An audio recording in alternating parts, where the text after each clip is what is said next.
go. Another late night. So this is gonna be the topic tonight. Said I was gonna do this one.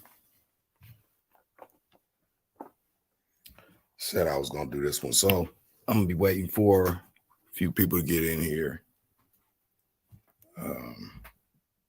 So yeah, even if nobody don't show up, I'm still going to do this. But of course, this is kind of on the fly, so I don't expect anybody to really join like that. But some people was asking me if I was gonna go live, so I'm gonna wait for this show up. Get for you guys that's gonna be stepping in. Give me a second. I'm about to go run and get me some juice.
All right.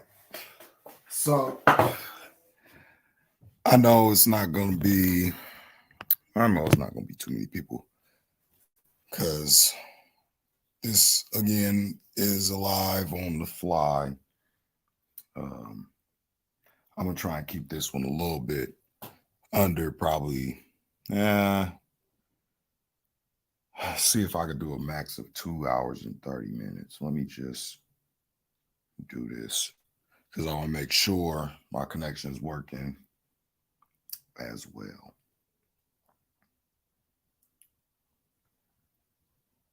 So let me see here.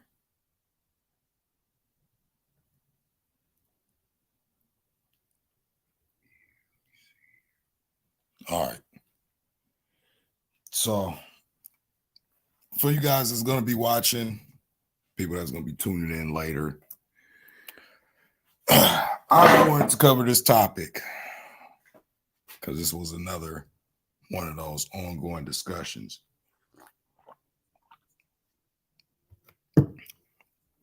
So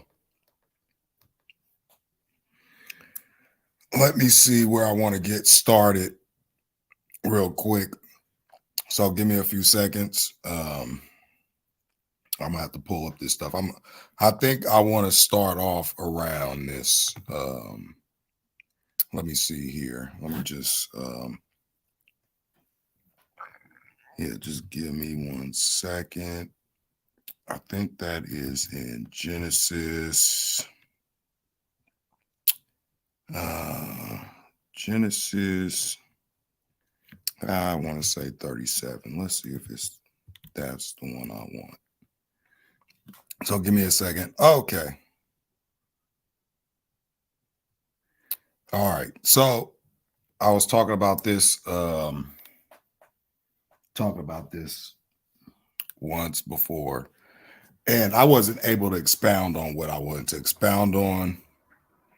So I'm gonna bring this, and that wind is blowing. I'm gonna bring this up, and we're just gonna get right into it. And again, hello to everybody in the chat. So let's bring this up. So I was telling people, I was telling you guys know about the talks that we have. So this is what I was bringing up, and I was telling people, the people that was listening at that one show that we did over there on Nick's channel. Let me see real quick. It's talking about this, and I was saying, yeah, let me blow this up because I see it's kind of small. So I just, my whole goal is to basically, basically do let's say, try to get through the whole, try to get through the whole Bible on my channel. And if you guys look at my old videos, I got study or reading studies, whatever you want to call it, on the whole book of Ephesians, Corinthians. I went into the book of John. I don't think I've done 1 John, 2 John, 3 John yet. I haven't done the book of Galatians yet. I haven't done Colossians and some other ones, Philippians and stuff like that. But I'm gonna try and get those. But for the most part, I do back and forth. I'm trying to get old and new on here. And what I tell people a lot is, you're not gonna understand most of what the New Testament say unless you read the Old Testament. So, just like last night when I was giving that, let me see, just like last night,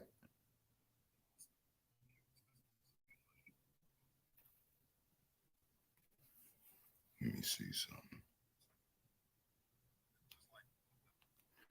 Let me know if I'm breaking up, because I think I'm breaking up. So let me know. So I can move this thing over here. Let me see if I move over here, if that'll work right here. Because, again,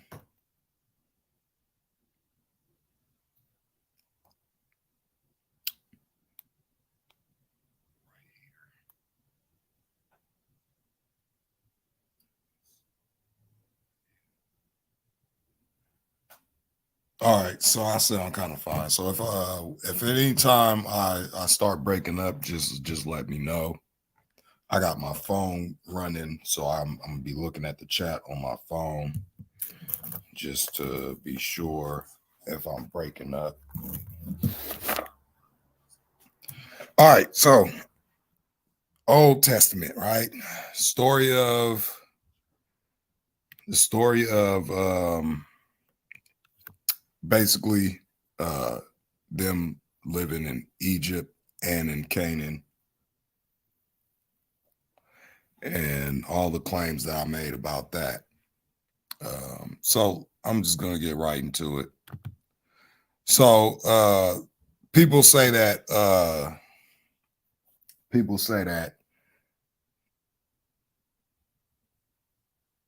Joseph brothers sold him into Egypt, basically. But you're gonna see that it wasn't them that sold him. They wanted to kill Joseph because of, well, I'm gonna read it. They wanted to kill Joseph, but they didn't do it. And so you'll see that the Midianites sold Joseph when they found him in that well.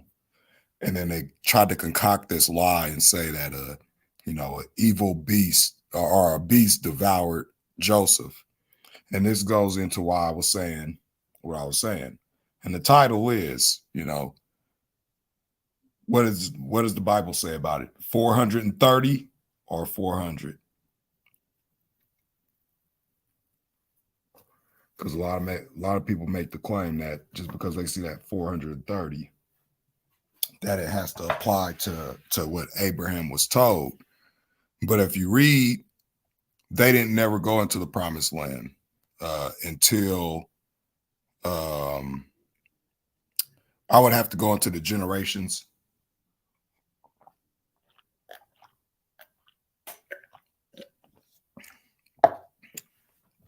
And see where that generation is.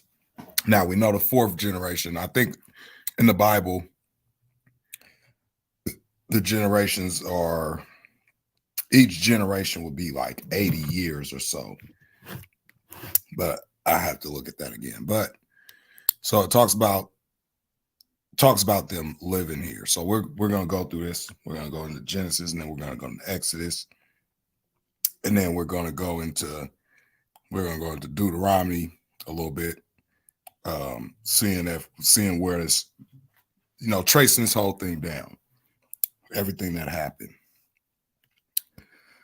So Jacob dwelt in the land wherein his father was a stranger in the land of Canaan. Right. So he was a stranger in the land of Canaan. And that was, let me just bring it up real quick so you guys can see. This is where this is coming from. Right. We're trying to see if this prophecy that Abraham got applies to Egypt. Okay. So we're going to focus on this real quick. So it says that they're going to be strangers in a land that is not theirs. They shall serve them, and they shall afflict them 400 years. Okay. So people apply this to Egypt. I keep telling people they live there and things of that nature. I'm going to go into that thing about the famine as well. But it says Jacob dwelt in a land wherein his father was a stranger in the land of Canaan. These are the generations of Jacob. Joseph being 70 years old. 17 years old. Joseph has this dream, and you'll see what that dream was about. He was 17 years old, was feeding the flock with his brethren, and the lad was with the sons of Bilhah and with the sons of Zilpah.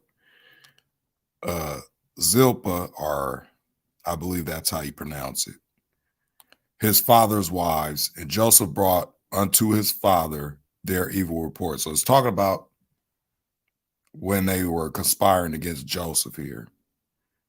Now, Israel, and then this is the thing too, Jacob, when you go 5 chapters back, 5 chapters back, Genesis 32,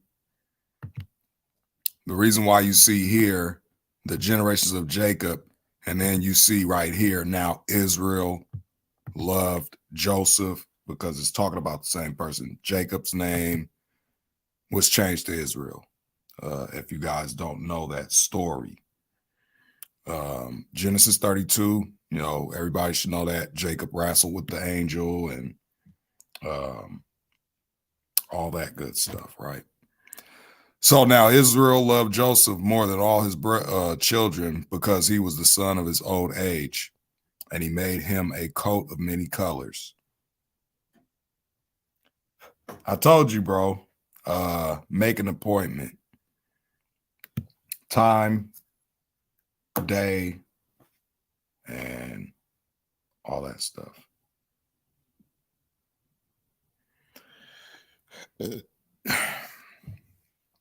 How about this?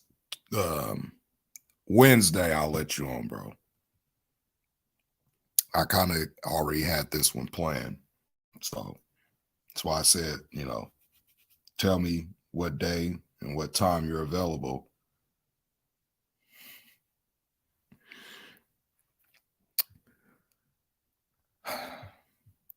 I would let him on, but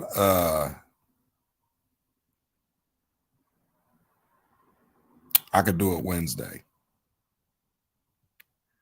We could talk Wednesday, bro. I'll set it up tomorrow.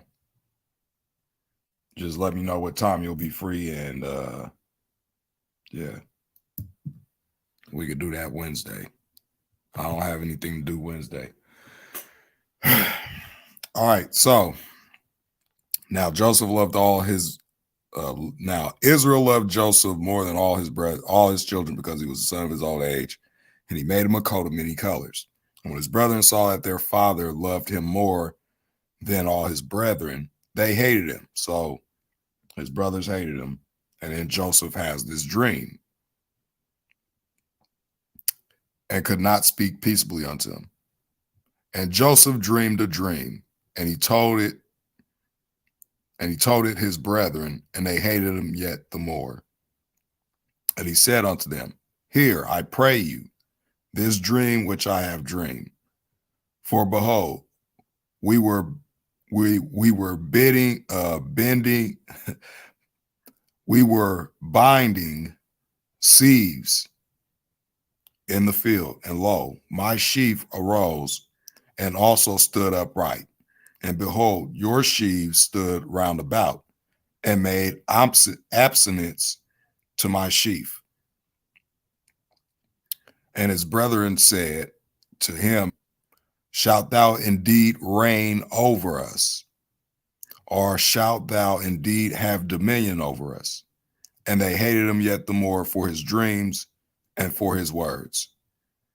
And he dreamed yet another dream, and told it to his brethren, and said, Behold, I have dreamed a dream more, and behold, the sun and the moon and the 11 stars made obstinance to me.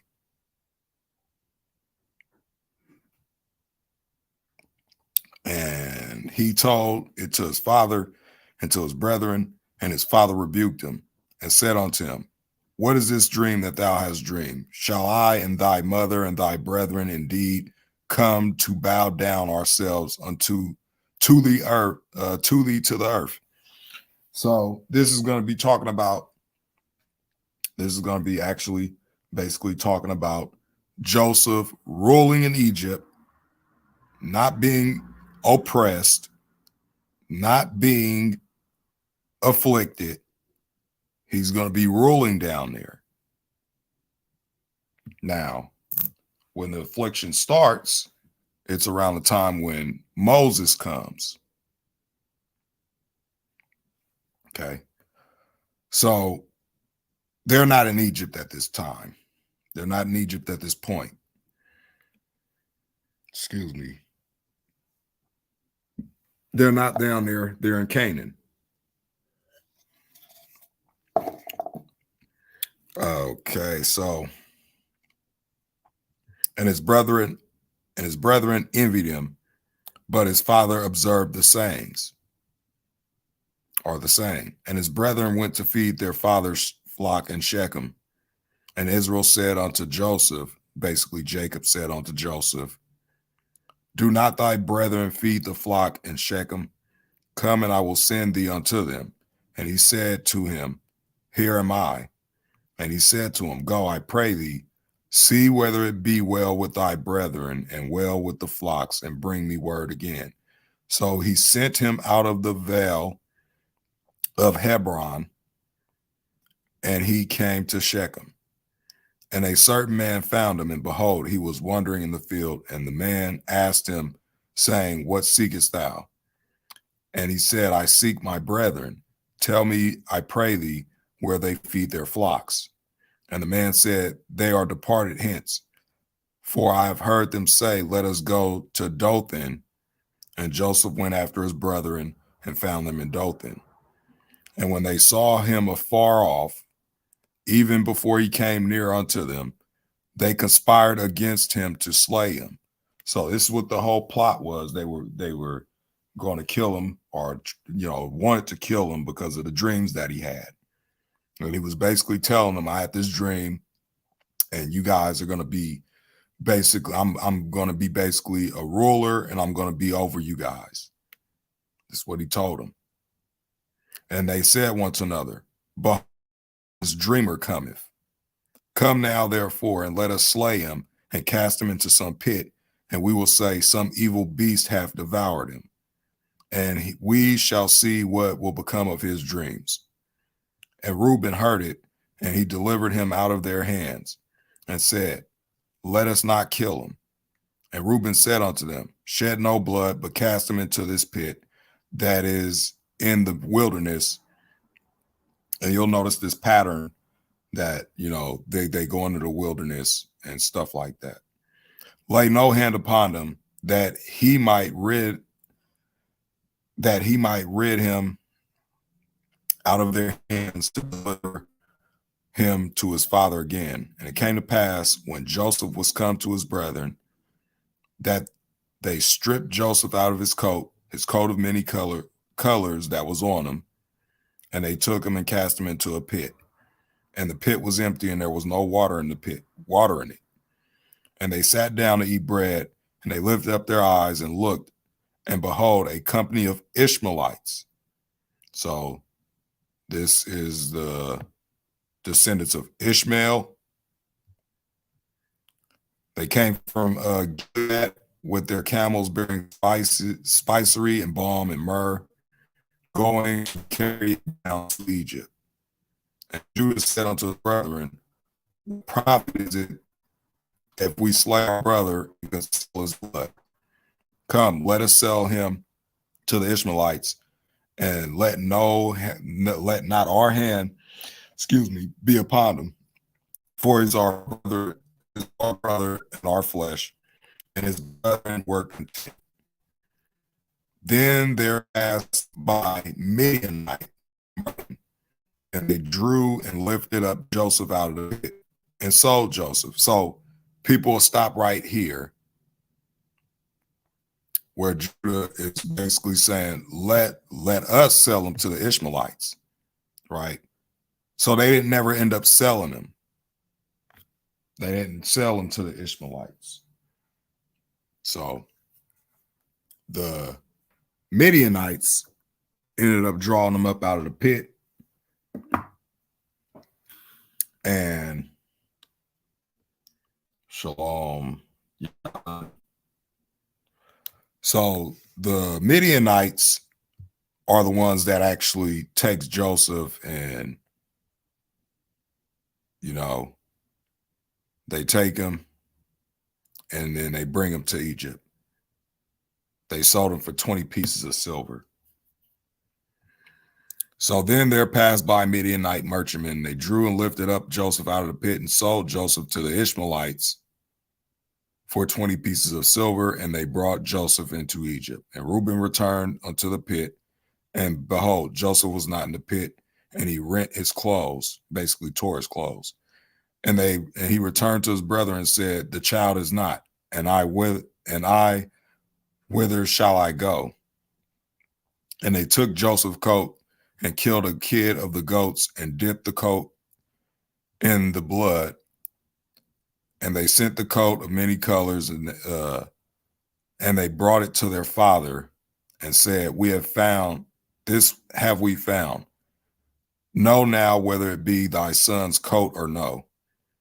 So basically they're going to go lie and say that, Joseph was basically devoured by this evil beast, which is what they wanted to do in the first place. But, and he knew it and said, this is my son's coat, and evil beasts have devoured him. Joseph is without doubt rent in pieces, basically torn in pieces. That's this word rent mean. And Jacob rent his clothes and put sackcloth upon his loins. And Jacob rent his clothes and put sackcloth upon his loins and mourned for his son many days. And all his sons and all his daughters arose up to comfort him, but he refused to be comforted.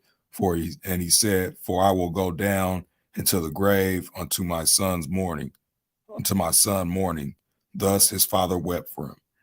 And the Midianites sold him into Egypt unto Potiphar, an officer of Pharaoh's and captain of the guard.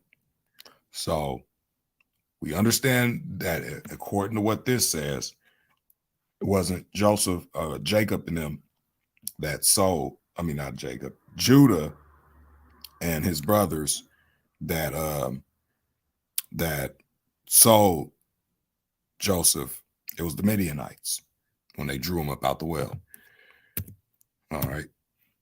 So we're going to go to chapter 38. And it came to pass at that time that Judah went down from his brethren and turned to a certain Adulamite, whose name was Hira.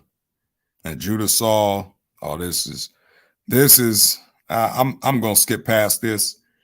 This is kind of not the thing dealing with the whole story with Egypt. This is talking about how Judah saw his I believe it was his stepdaughter or something like that, and she ended up tricking him. Well, Judah he was doing some other stuff. He was looking for, let's say he was looking for a harlot or whatever he was doing out there, and she ended up tricking him, and he got her pregnant. But we'll keep going here. So we're going to continue with the story of Joseph going down to Egypt and continue on with this. And Joseph was brought down to Egypt, and Potiphar, an officer of Pharaoh, captain of the guard, an Egyptian, brought him out of the hands of the Ishmaelites, which had brought him down thither. And the Lord was with Joseph, and he was a prosperous man, and he was in the house of his master, the Egyptian. And his master saw that the Lord was with him, and that the Lord made all that he did to prosper in his hand. So they're still not down there. They're not serving anybody. They're not being afflicted. None of that stuff is going on yet, according to what Abraham saw. And Joseph found grace in his sight, and he served him, and he made him overseer over his house and all that he had put into his hands. And it came to pass from the time that he had made him overseer in his house and over all that he had, that the Lord blessed the Egyptian's house for Joseph's sake. And the blessing of the Lord was upon all that he had in the house and in the field. And he left all that he had in Joseph's hand, and he knew not aught he had, save the bread which he did eat. Joseph was a goodly person and well favored. So he was well favored in Egypt. Okay. And then this is talking about the story of, I guess, the guy's wife trying to seduce Joseph. And then she goes and lies and says that, he basically tried to lay with her and all that stuff in this chapter here. And it came to pass after these things that the master's wife cast her eyes upon Joseph and said, lie with me. But he refused and said unto his master's wife, behold, my master, what if not what is with me in the house, and he hath committed all that he had in my hand. There is no greater in this house than I, neither hath he kept back anything from me but thee, because thou art his wife. How then can I do this great wickedness and sin against God? So right here, before, this is another thing I want to bring up. Before the law even came, they already knew that it was basically wicked to commit adultery, because what she wanted him to do was commit adultery with her by lying with his master's wife, which is what the definition of adultery is. And it came to pass, as she spake to Joseph day by day, that he hearkened not unto her to lie by her or to be with her. And it came to pass about this time that Joseph went into the house to do his business, and there was none of the men of the house there within. And she caught him by his garment, saying, lie with me. And he left his garment in her hand and fled and got him out. And it came to pass when she saw that he had left his garment in her hand, and was fled forth, that she called unto the men of her house and spake unto them, saying, See, he hath brought in an Hebrew on us unto us to mock us. So now she's about to concoct this lie and say that he tried to lay with her, when it was really her that basically tried to get him to lay with her, right? So we know Joseph was called a Hebrew, right? And it came to pass when he heard that I lifted up my voice and cried, and that he left his garment with me and fled and got him out. And she laid up his garment by her until his Lord came home. And she spake unto him according to these words, saying, The Hebrew servant, which thou hast brought unto us, came in unto me to mock me. Basically, she's saying he was trying to lie with her. And it came to pass, as I lifted up my voice and cried, that he left his garment with me and fled out. And it came to pass, when his master heard these words, the words of his wife, which she spake unto him, saying, After this manner did thy servant to me, that his wrath was kindled. Joseph's master took him and put him into prison, a place where the king's prisoners were bound, and he was there in the prison. So this is around the time when Joseph's 17. Now, he doesn't stay in prison. He doesn't stay there.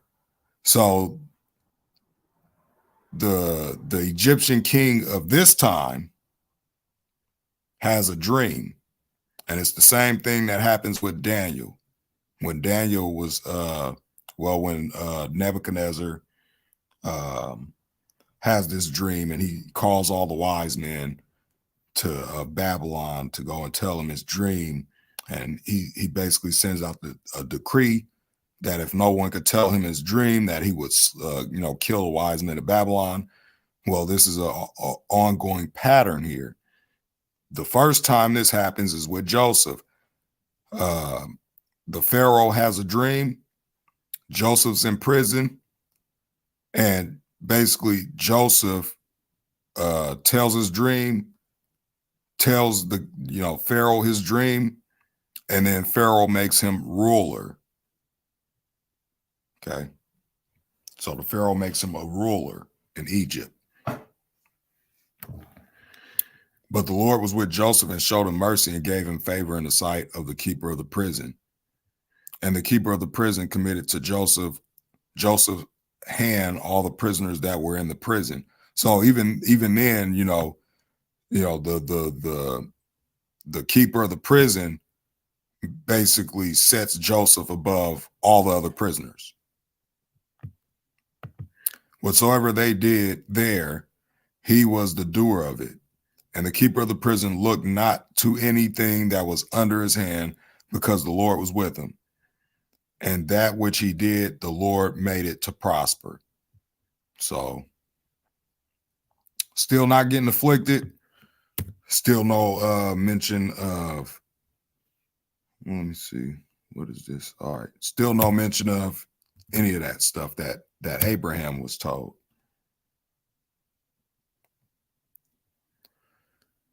All right. So, and it came to pass after these things that the butler of the king of Egypt and his baker had offered their lord the king, offended the Lord, the king of Egypt, their lord, the king of Egypt. And the Pharaoh was wrought against two of his officers, against the chief of the butlers and against the chief of the bakers. And he put them in ward in the house of the captain of the guard, and to the prison, the place where Joseph was bound. Now, this is when the Pharaoh has a dream. Joseph goes and he interprets the dream. But before he does that, these two guys that offended the Pharaoh, they both have a dream in the same night, basically the same exact dream, but each one of them has a different outcome. And he put them in the ward in the house of the captain of the guard into the prison, in the place where Joseph was bound. And the captain of the guard charged Joseph with them. And he served them. And they continued a season in the ward. And they dreamed both a dream. They dreamed a dream, both of them, each man his dream in one night. So they both had this dream in one night, each man according to the interpretation of his dream, the butler and the baker of the king of Egypt, which were bound in the prison. And Joseph came in unto them in the morning and looked upon them, and behold, they were sad. And he asked Pharaoh's officers that were with him in the ward of the Lord's house, saying, wherefore look ye so sadly today? And they said unto him, we have dreamed a dream, and there is no interpreter of it. And Joseph said unto them, do not interpretations belong to God? Tell me them, I pray you. So he's asking them to tell them, and he's going to give them the interpretation of their dream. So you're going to see that one is going to be restored to power, back to his original place in Pharaoh's in the Pharaoh's whatever position he was in, and the other one's going to get hanged. He's going to get hanged, and that's what the same dream you're going to see is going to be the same dream, different outcome. And the chief butler told his dream to Joseph and said to him, in my dream, behold, a vine was before me, and in the vine were 3 branches, and it was as though it budded, and her blossoms shot forth, and the clusters thereof brought forth ripe grapes. And Pharaoh's cup was in my hand, and I took the grapes and pressed them into Pharaoh's cup, and gave the cup into Pharaoh's hand. And Joseph said unto him, this is the interpretation of it. The 3 branches are 3 days. Yet within 3 days shall Pharaoh lift up thine head and restore thee unto thy place. And thou shalt deliver Pharaoh's cup into his hand after the former manner when thou wast his butler. But think on me when it shall be well with thee, and show kindness, I pray thee, unto me, and make mention of me unto Pharaoh, and bring me out of this house. For indeed I was stolen away out of the land of the Hebrews, and here also have I done nothing that they should put me into the dungeon. When the chief baker saw that that the interpretation was good, he said unto Joseph, I also was in my dream, and behold, I had 3 baskets on my head. And in the uppermost basket, there was of all manner of baked meats for Pharaoh, and the birds did eat them out of the basket upon my head. And Joseph answered and said, this is the interpretation. The 3 baskets are 3 days. Yet within 3 days shall Pharaoh lift up thy head from off thee, and shall hang thee on a tree, and the birds shall eat thy flesh from off of thee. And it came to pass the 3rd day, which was Pharaoh's birthday, that he made a feast unto all his servants, and he lifted up the head of the chief butler and of the chief baker among his servants. And he restored the chief butler unto his butlership again, and he gave the cup into Pharaoh's hand. But he hanged the chief baker, as Joseph had interpreted to them. Yet did not the chief butler remember Joseph, but forgot him. So the whole thing was, Joseph was like, when you get restored, just remember me and, tell Pharaoh about me and get me out of this place. Right. He was in prison still. So now this is where we see the Pharaoh having a dream. And this is about the famine that's about to come. So this is where Joseph is made ruler in Egypt. I believe he was about the same age, or he was probably a little bit older, 18, 19, however many years. Yeah, 2 full years. So he was 19 years old. And it came to pass at the end of 2 full years that Pharaoh dreamed, and behold, he stood by the river. And behold, there came up out of the river 7 well-favored kine and fat-fleshed, and they fed in the meadow. And behold, 7 other kine came up after them out of the river, ill-favored and lean-fleshed, and stood by the other kine upon the brink of the river. And the ill-favored and lean-fleshed kine did eat up the 7 well-favored and fat kine. So Pharaoh awoke, and he slept and dreamed a second time. And behold, 7 ears of corn came up upon one stalk, rank and good. And behold, 7 thin ears blasted with the east wind sprung up after them. And the 7 thin ears devoured the 7 rank and full ears. And Pharaoh awoke, and behold, it was a dream. And it came to pass in the morning that his spirit was troubled, and he sent and called for all the magicians. Now, this is the same thing. I'm going to just bring this up real quick. Same thing that takes place with Daniel. I'm just going to skim through this a few verses so you guys can see this pattern. So this is Daniel. So Nebuchadnezzar, he has dreams, and he calls the same people. Well, one of the same group of people that the Pharaoh here calls, and you see that they are able to interpret these dreams. So it came to pass in the morning that his spirit was troubled, and he sent and called for all the magicians of Egypt. Same thing that Nebuchadnezzar here does. In the 2nd year of the reign of Nebuchadnezzar, Nebuchadnezzar dreamed dreams wherewith his spirit was troubled, and his sleep brake from him. And the king commanded to call all the magicians, the astrologers, and the sorcerers, and the Chaldeans for to show the king his dream.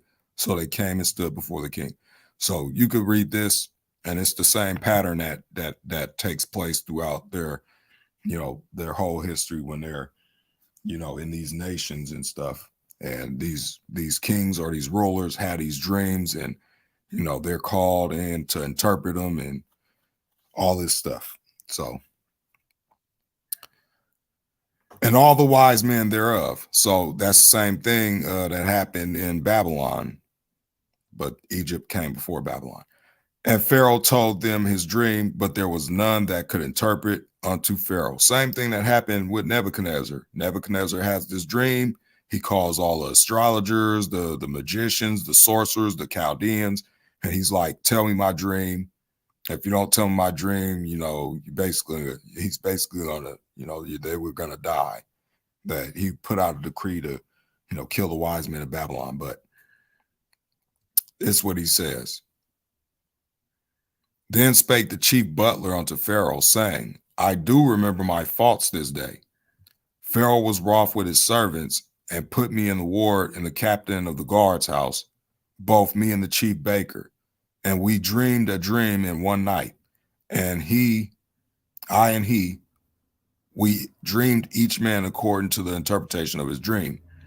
And there was with us a young man, an Hebrew, servant of the captain of the guard. And we told him, and he interpreted to us our dreams, to each man according to his dream he did interpret. So now he remembers Joseph, and he goes and he tells Pharaoh about him. So Pharaoh tells him to go get Joseph, bring him here. And he asked Joseph, and this is when Joseph is basically made ruler in Egypt after 2 years in the dungeon. Then Pharaoh sat and called Joseph, and they brought him hastily out of the dungeon, and he shaved himself, and he changed his raiment, and he came in unto Pharaoh. Pharaoh said unto Joseph, I have dreamed a dream, and there is none that can interpret it. And I have heard say of thee that thou canst understand a dream and interpret it? And Joseph answered Pharaoh, saying, It is not in me. God shall give Pharaoh an answer of peace. And Pharaoh said unto Joseph, In my dream, behold, I stood upon the bank of the river, and behold, there came up out of the river seven kine, fat fleshed and well favored, and they fed in the meadow. And behold, seven other kine came up after them, poor and very ill favored and lean flesh, such as I never saw in all the land of Egypt for badness. And the lean and the ill-favored kind did eat up the first seven fat kind. And they went, and when they had eaten them up, it could not be known that they had eaten them, but they were still ill-favored as at the beginning, so I awoke. So this is talking about the famine right here.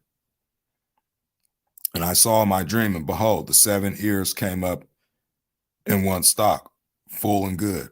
And behold, seven ears withered, thin, and blasted with the east wind sprung up after them. And the thin ears devoured the seven good ears. And I told this unto the magicians, but there was none that could declare it to me. And Joseph said to Pharaoh, The dream of Pharaoh is one. God hath showed Pharaoh what he is about to do. So God's, basically Joseph saying, God just showed you what he's about to do in the land. The seven good kind are 7 years. And the 7 good ears,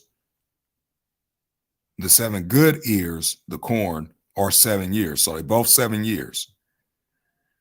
The dream is one. And the seven thin and ill-favored kind that came up after them are 7 years. And the seven empty ears blasted with the east wind shall be 7 years of famine. And all right, so this is the thing which I have spoken unto Pharaoh. God is about to do what God is about to do, he showeth unto Pharaoh. Behold, there come 7 years of great plenty throughout all the land of Egypt, and there shall arise after them 7 years of famine. And all the plenty shall be forgotten in the land of Egypt, and the famine shall consume the land. And the plenty shall not be known in the land by reason of that famine following, for it shall be very grievous. So Egypt is going to go through a famine. Right. For that the dream was doubled unto Pharaoh twice. So we understand that when God gives a vision, he gives the interpretation. So visions ain't literal. It's just a vision that God's showing them. Just like Daniel, when he has dreams about the four beasts or the 4 kingdoms that are supposed to rule upon the earth. Just like what else? It's a couple other people. Just like the dream of the 4 carpenters, and I believe that's Zechariah, and many other examples. Okay, so when God gives a vision, he gives the interpretation. He just doesn't give you a vision and tell you go figure it out, or he didn't give them a vision and say go figure it out. And for that, the dream was doubled unto Pharaoh twice. It is because the thing is established by God, and God will shortly bring it to pass. Now, therefore, let Pharaoh look out a man discreet and wise, and set him over the land of Egypt. So now he's telling them, basically he's about to promote Joseph right here. Let Pharaoh do this, and let him appoint officers over the land, and take up the 5th part of the land of Egypt in the 7 plenteous years. And let them gather all the food of those good years that come, and lay up corn under the hand of Pharaoh, and let them keep food for the cities. And that food shall be for store in the land against the 7 years of famine, which shall be in the land of Egypt, and that the land perish not through the famine. And the thing was good in the eyes of Pharaoh and in the eyes of all his servants. And Pharaoh said unto his servants, can we find such a one as this, a man in whom the Spirit of God is? And Pharaoh said unto Joseph, for as much as God hath showed thee all this, there is none so discreet and wise as thou art.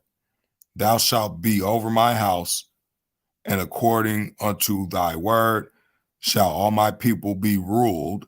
So Joseph is going to be made a ruler in Egypt. Only in the throne will I be greater than thou. And Pharaoh said unto Joseph, see, I have set thee over all the land of Egypt. And Pharaoh took off his ring from his hand and put it upon Joseph's hand, and arrayed him in vesture of fine linen, and put a gold chain about his neck. And he made him to ride in the second chariot which he had, and they cried before him, bowed the knee, and he made him ruler over all the land of Egypt. So now Jacob and them are going to be going through a famine. They're going to be going through a famine in the land of Canaan. So this is now Joseph's going to start playing with his brothers' heads, because this is another thing that I've been saying. Okay, so Joseph's in Egypt, right? Joseph's in Egypt, and Jacob sends 4 of his brothers down to Egypt to go get corn. So they didn't even know who Joseph was, because it's already been, what, two years plus the 7 that he spoke of, the 7 plenteous years, then the 7 years of famine. So he was about 19 plus 7. So he was 26 after the plenteous years, and 7 more years, he would have been about, I think 32, 33. Yeah, about 33 years old when they go down there. So Joseph's 33 when he goes and meets his brothers. It's been about 16 years since they seen their brother. All right. And they didn't know who he was. And Pharaoh said unto Joseph, I am Pharaoh, and without thee shall no man lift up his hand or foot in all the land of Egypt. And Pharaoh called Joseph's name. I'm not going to try to pronounce this. You guys could try, but I'm not going to do it. I'm going to butcher it. And he gave him to wife Asenath, the daughter of Potiphar, priest of On, and Joseph went all over the land of Egypt. So you get this. Again, Joseph had a basically I believe Egyptian wife. I'm pretty sure that she was an Egyptian. And Joseph was 30 years old. So it tells us he was 30 years old when he stood before King Pharaoh, the king of Egypt. And Joseph went out from the presence of Pharaoh and went through all the land of Egypt. And in the 7 plenteous years, so he's 30 now. In these 7 years, he'll be about 37. So I had to math a little bit off, but so he was 30 years when Joseph makes him ruler. And in the 7 plenteous years, the earth brought forth by handfuls, and they gathered up all the food of the 7 years which were in the land of Egypt, and laid up food in the cities, the food of the field, which was round about every city, laid he up in the same.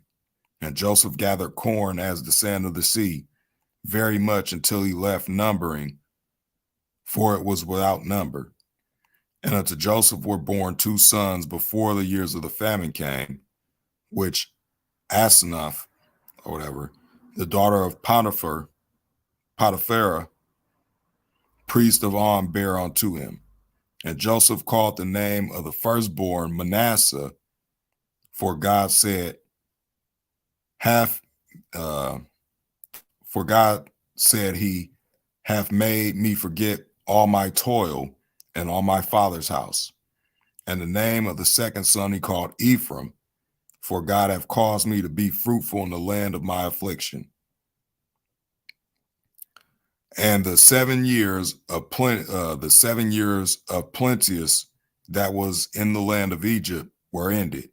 So again, this, people look at this and say, see, they were, afflicted, but it wasn't in the time frame that they were told to be afflicted. The affliction was supposed to be, 400 years. And we read further in the book of Jeremiah and all other books, Zechariah, Zephaniah, and all those other books, it kind of uses the same language that it used when God spoke to Abram or Abraham and told him about that. So when you read that whole thing about when you read the whole Old Testament, you'll understand that. Let me just bring that up. Okay, let me bring that up, because this is why I say this prophecy here hasn't been fulfilled. And we know it didn't happen in Egypt according to Jeremiah. Jeremiah wasn't around in the time of Egypt. Jeremiah is centuries after they leave Egypt. This is why Jeremiah says this. He said, let me just read it from the beginning. Woe be unto the pastors that destroy and scatter the sheep of my pastor, saith the Lord. Therefore, thus saith the Lord God of Israel, against the pastors that feed my people. Ye have scattered my flock and driven them away, and have not visited them. Behold, I will visit upon you the evil of your doings, saith the Lord. And I will gather the remnant of my flock out of all countries whither I have driven them, and will bring them again into their folds. And they shall be fruitful and increase. And I will set up shepherds over them, which shall feed them, and they shall fear no more, nor be dismayed, neither shall they be lacking, saith the Lord.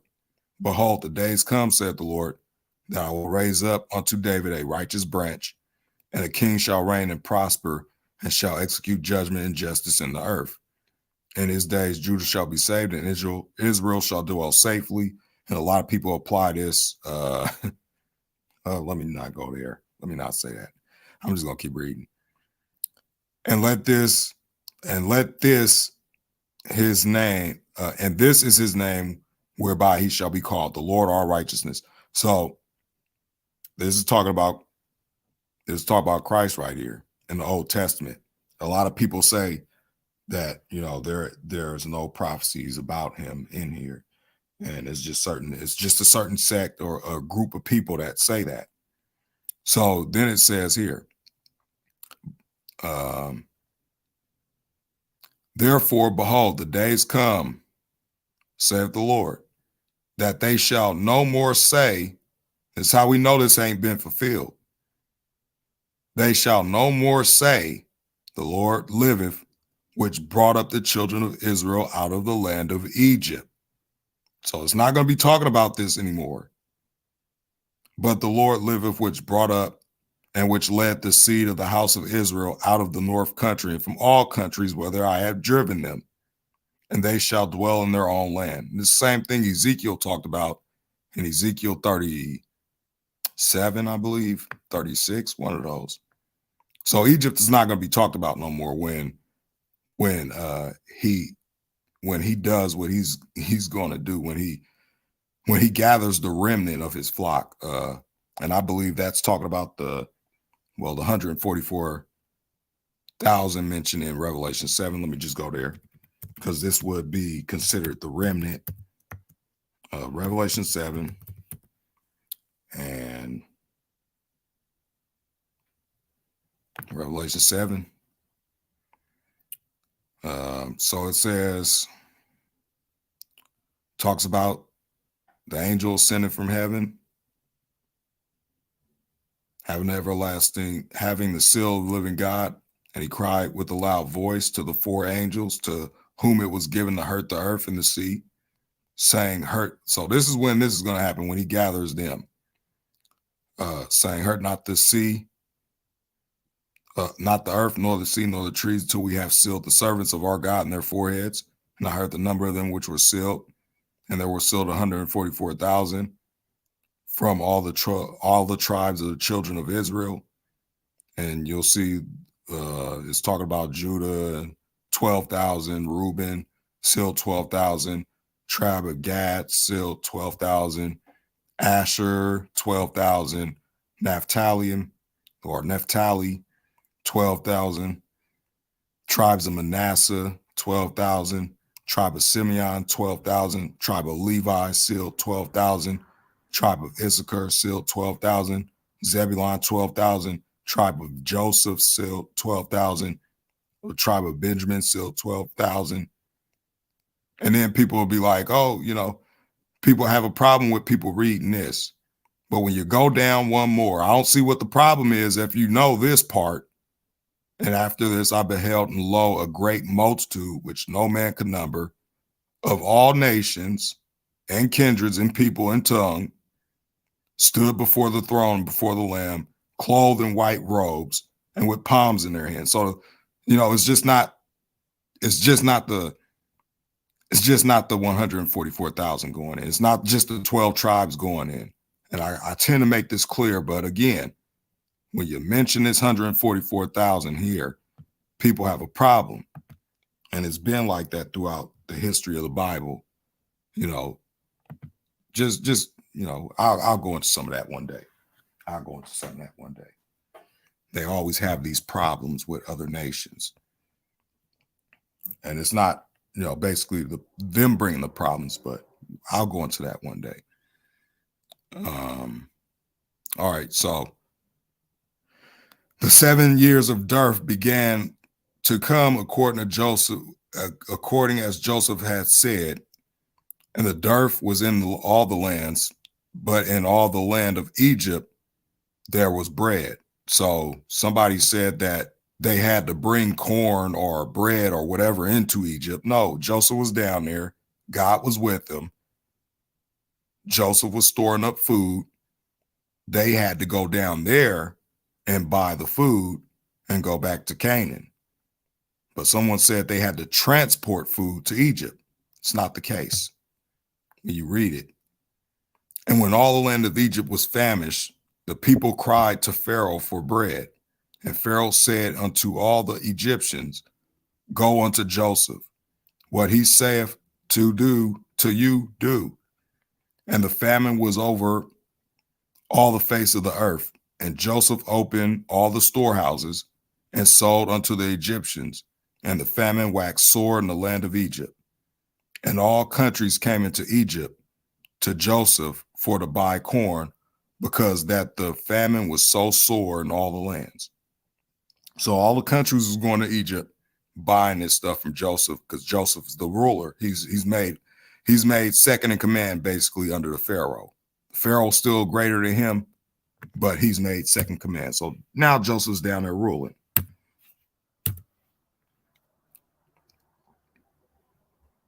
So now Jacob, this is when he sends his brothers down there. And this is when Joseph starts playing with their head, because Joseph remembered what they did to him when they, said, I'm going to cast you into a pit and all that stuff. And this is when they realized what his dream, when they was asking, oh, are you going to be a ruler over us? Yeah, he was. And this is going to be talking about that. Now, when Jacob saw that there was corn in Egypt, Jacob said unto his sons, why do you look upon one another? And he said, behold, I have heard that there is corn in Egypt. Get you down thither and buy for us from thence, that we may live and not die. And Joseph's 10 brethren went down to buy corn in Egypt. But Benjamin, Joseph's brother, Jacob sent not with his brethren, for he said, lest peradventure mischief befall him. And the sons of Israel, Jacob, came to buy corn amongst those that came, and the famine was in the land of Canaan. So they're in the land of Canaan. They're not even in Egypt yet. So even in this one, I forget where it's written, but I think it's in the Septuagint where it said they spent 215 years between Egypt and Canaan. That they spent 215 years between Egypt and Canaan. That's where they got that 430 years. But, and they lived down there. They wasn't afflicted for the amount of time people claim they were when you read. So it says here, and Joseph was the governor over the land. So Joseph was a ruler, as I keep telling people. He was ruling there. And he it was that sold to all the people of the land. And Joseph's brethren came and bowed down themselves before him with their faces to the earth. So now this is a part of what Joseph had dreamed.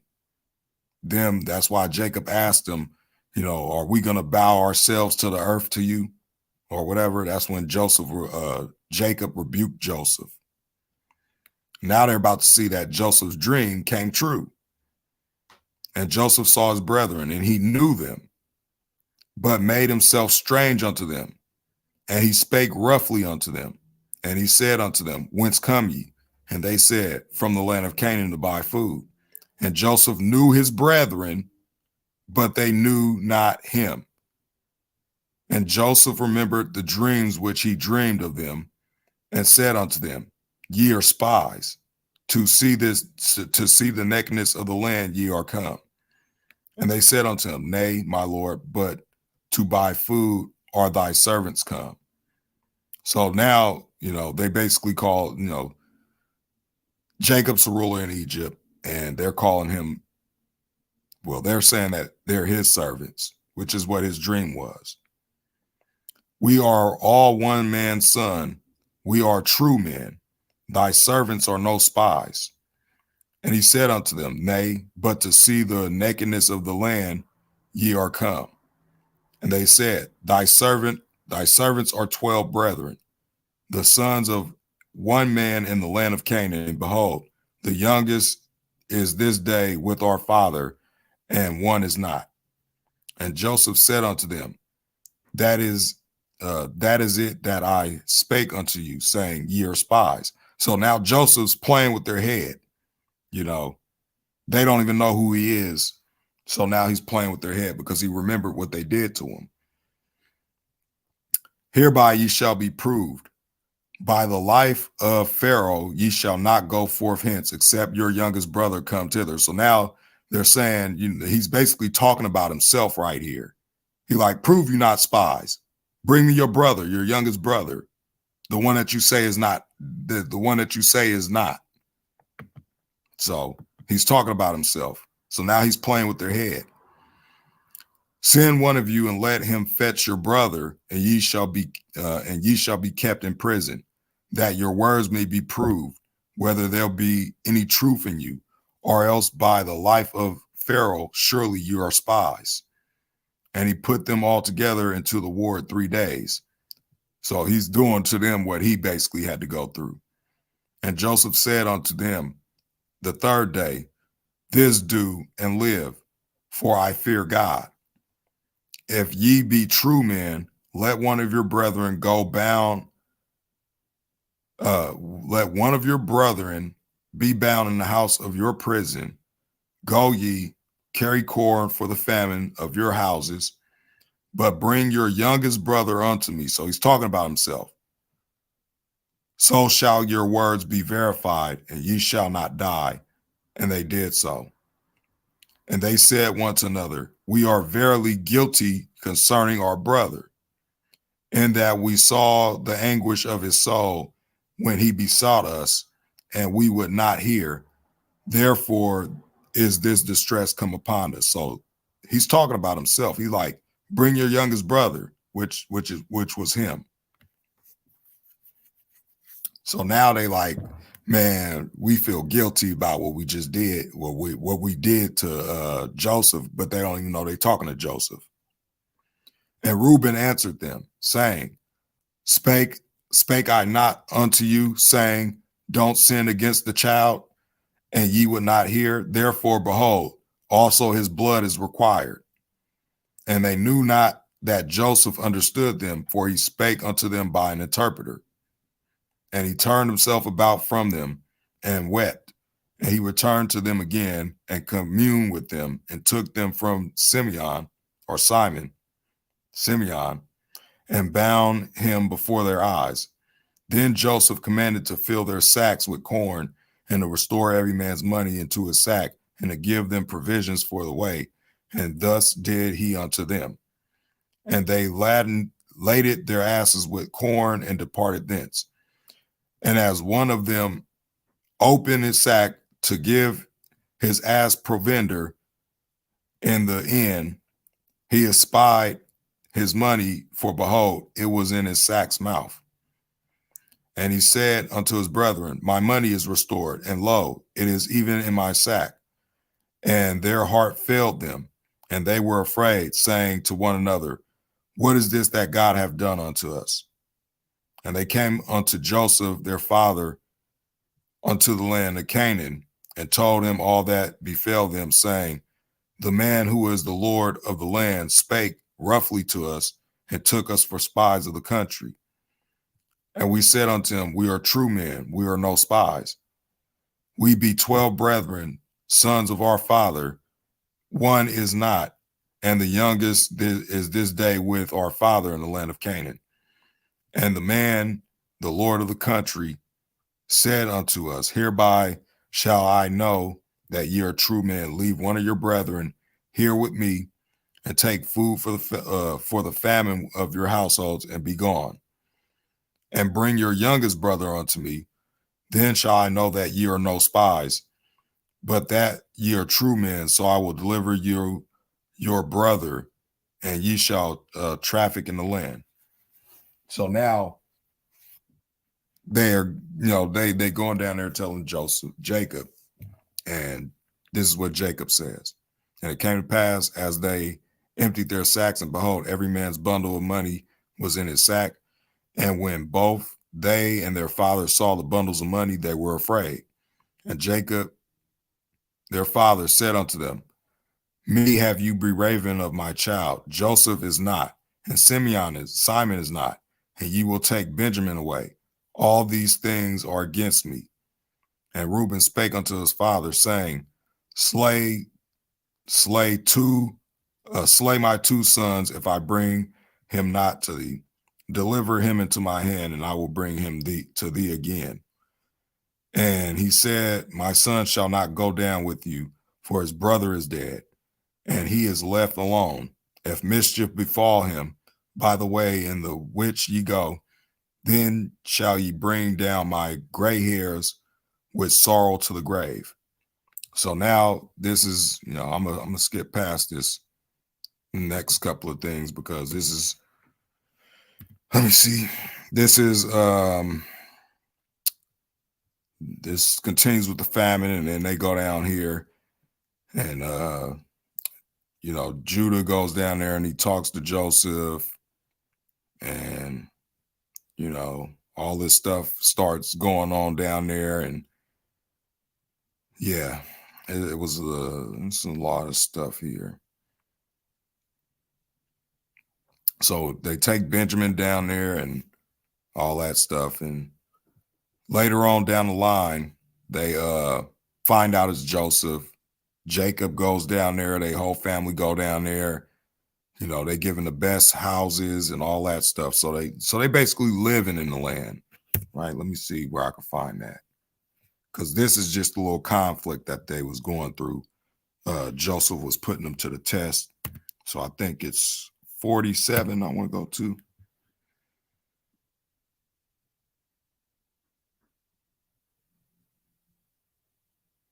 No, it's 46. It's 46. We're going to start with 46. And Israel took his journey with all that he had, and came to Beersheba. So that's Jacob. Israel is Jacob. And offered sacrifices unto the God of his father Isaac. And God spake unto Israel in the visions of the night, and said, Jacob, Jacob. And he said, here am I. And he said, I am God, the God of thy father. Fear not and go down, fear not to go down into Egypt. Excuse me, for I will there make thee a great nation. So now they're about to go down there, and God's about to make them a great nation, and they're going to be living amongst the Egyptians. Then around the time when Moses is born, that's when they start getting afflicted. When this Pharaoh dies, that new Joseph, and the second Pharaoh comes in, he didn't know Joseph. That's when the affliction starts. Okay.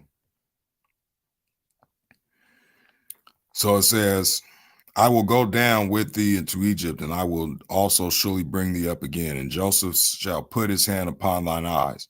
And Jacob rose up from Beersheba, and the sons of Israel carried Jacob their father and their little ones and their wives in their wagons, which Pharaoh had sent to carry them. So Pharaoh sent them wagons and stuff on Joseph's behalf. Joseph basically, after, they go through this little thing that's going on with them doing what Joseph said, and they find out that it's Joseph that they're talking to. Now they're going to bring Jacob and his brothers and their family and all that into Egypt. They're going to go in there, they're going to multiply and all that stuff. So when they were in there, Egypt being afflicted, it was about roughly 80 years, not even 80. It was about, we'll get that when we get into Exodus, when Moses brings them out. And his sons and his sons with him, his daughters and his sons' daughters, and all his seed brought he with him into Egypt. And these are the names of the children of Israel which came into Egypt: Jacob and his sons, Reuben, Jacob's firstborn.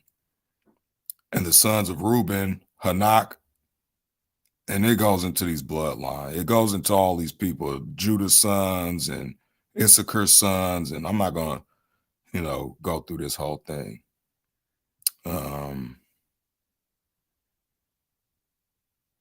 Unto Joseph in the land of Egypt were born Manasseh and Ephraim, which Asenath, the daughter of Potiphera, priest of On, bare unto him, and the sons of Benjamin. So this is going into all the sons of Dan, Naphtali, and talks about the wives. I don't want to go into all that. So it's going to bring this is going to be mentioned again in Exodus chapter 1. So some of this stuff I'm going to leave out because it's a little bit kind of long going through these people's names, and I don't want to slaughter none of the names. So we'll continue on. All the sons that came with Jacob into Egypt, which came out of his loins, besides Jacob's sons' wives, all the souls were 66. So 66. And the sons of Joseph, which were born him in Egypt, were 2 souls. All the souls of the house of Jacob, which came into Egypt, were 70. So 70 souls. And he sent Judah before him unto Joseph to direct his face unto Goshen. And they came into the land of Goshen.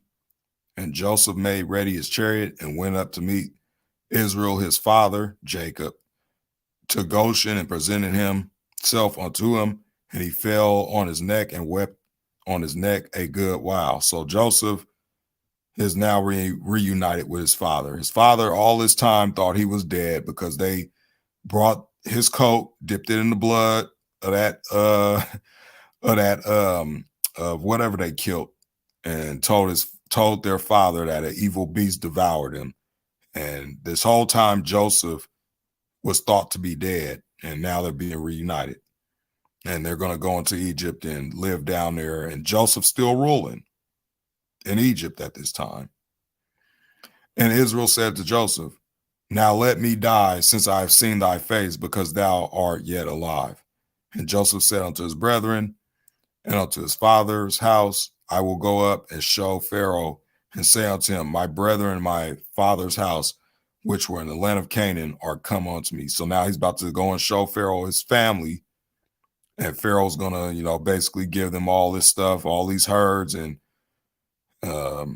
all this stuff. And the men of the shepherds for their trade have been to feed cattle, and they have brought their flocks and their herds and all that they have. And it shall come to pass when Pharaoh shall call you and shall say, what is your occupation? That ye shall say, thy servants, excuse me, thy servants' trade have been about cattle from our youth and even till now,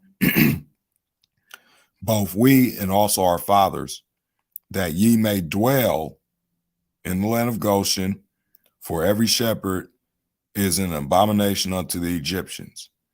So they're in Goshen. They're going to be living on the outside in Goshen. They're not even going to be in Egypt.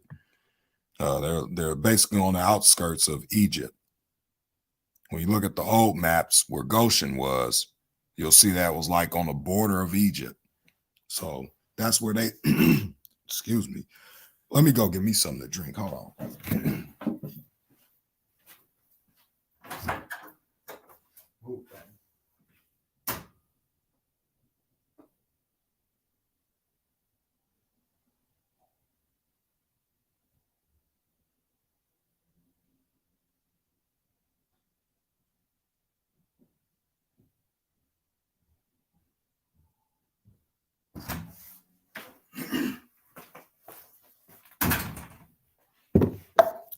Sorry about that. My throat getting kind of dry.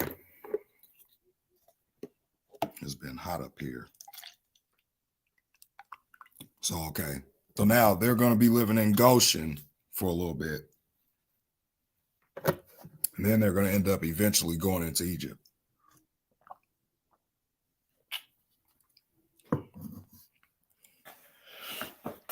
All right. So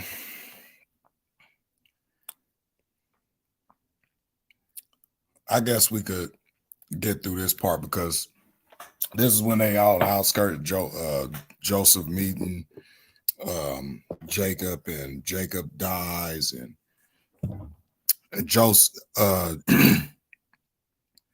Jacob dies, I believe. Let me see.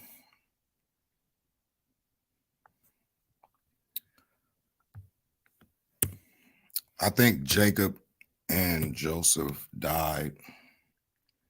I think their whole generation died in the land of Goshen.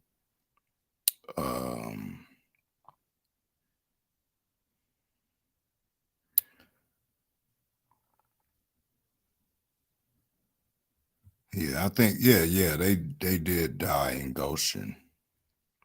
So they weren't in Egypt. So I'm gonna go into Exodus and pick it up where it's gonna be picking up here. Exodus chapter 1. I'm gonna go probably till 7 or 8. Just to get this time frame is what I'm doing.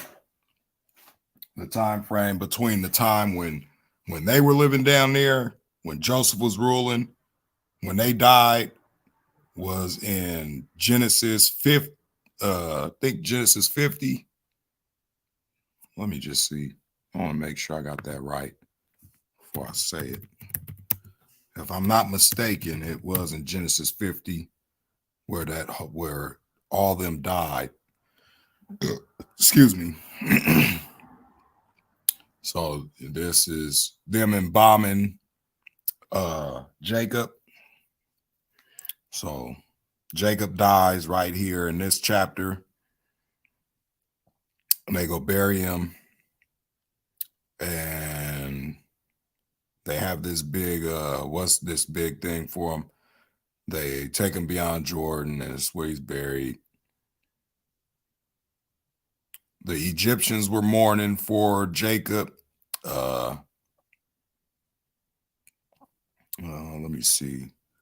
So Joseph goes back into Egypt, and this is when they start living in Egypt. They move out of Goshen and go into Egypt. I'm going to just read this little part. And Joseph returned into Egypt, he and his brethren, all that went up with him to bury his father after he had buried his father. And when Joseph's brethren saw that their father was dead, they said, Joseph will peradventure hate us, and he will certainly requite us all the evil which we did unto him. They sent messages unto Joseph, saying, thy father did command before he died, saying, so shall ye say unto Joseph, forgive, I pray thee now, the trespass of thy brethren and their sin, for they did unto thee evil. And now we pray thee, forgive the trespass of the servants of God of thy father. And Joseph wept when they spoke unto him. So this is when I think Joseph ends up dying. So Joseph dwells in Egypt. He lives 110 years. And Joseph said unto his brethren, I die, and God will surely visit you and bring you out of this land unto a land which he sware unto Abraham, to Isaac, and Jacob.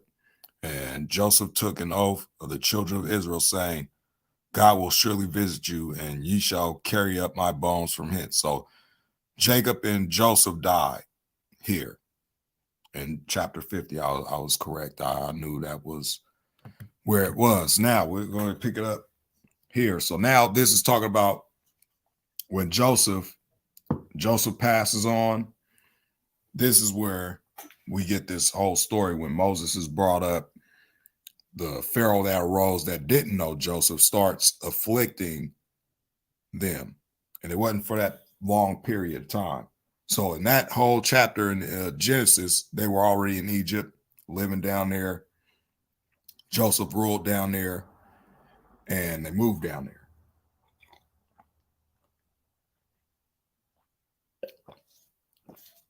I'm going to try and keep this a little bit short. I'm going to try and blow through these chapters real quick. So the whole point I was making was, when I was talking about this last time, I said that when this new Pharaoh rose up, didn't know Joseph, starts afflicting the children of Israel. Moses is born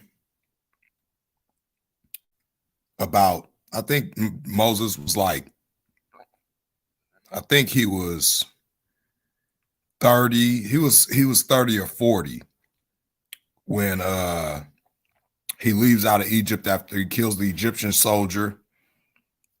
And then God tells him to go back and, basically free them. He goes back when he's 80 and he leads them out of Egypt. And it doesn't add up to 400 years of affliction there. So it's the point I'm making. But it does say that they lived, they dwelled or sojourned in that land for 430 years. So that was my whole argument there. So the 400 years don't apply to Egypt, which is what I was telling people. But you got to read it to understand it, right? Now, these are the names of the children of Israel, which came into Egypt. Every man, his household came with Jacob. And it goes into this, tells you over from Genesis. From Genesis, it mentions that they go into Egypt. They live down there. All the souls that came out of the loins of Jacob were 70 souls, like we just read in 47. For Joseph was in Egypt already. And Joseph died, and all his brethren, and all that generation. And the children of Israel were fruitful and increased abundantly and multiplied and waxed exceeding mighty, and the land was filled with them.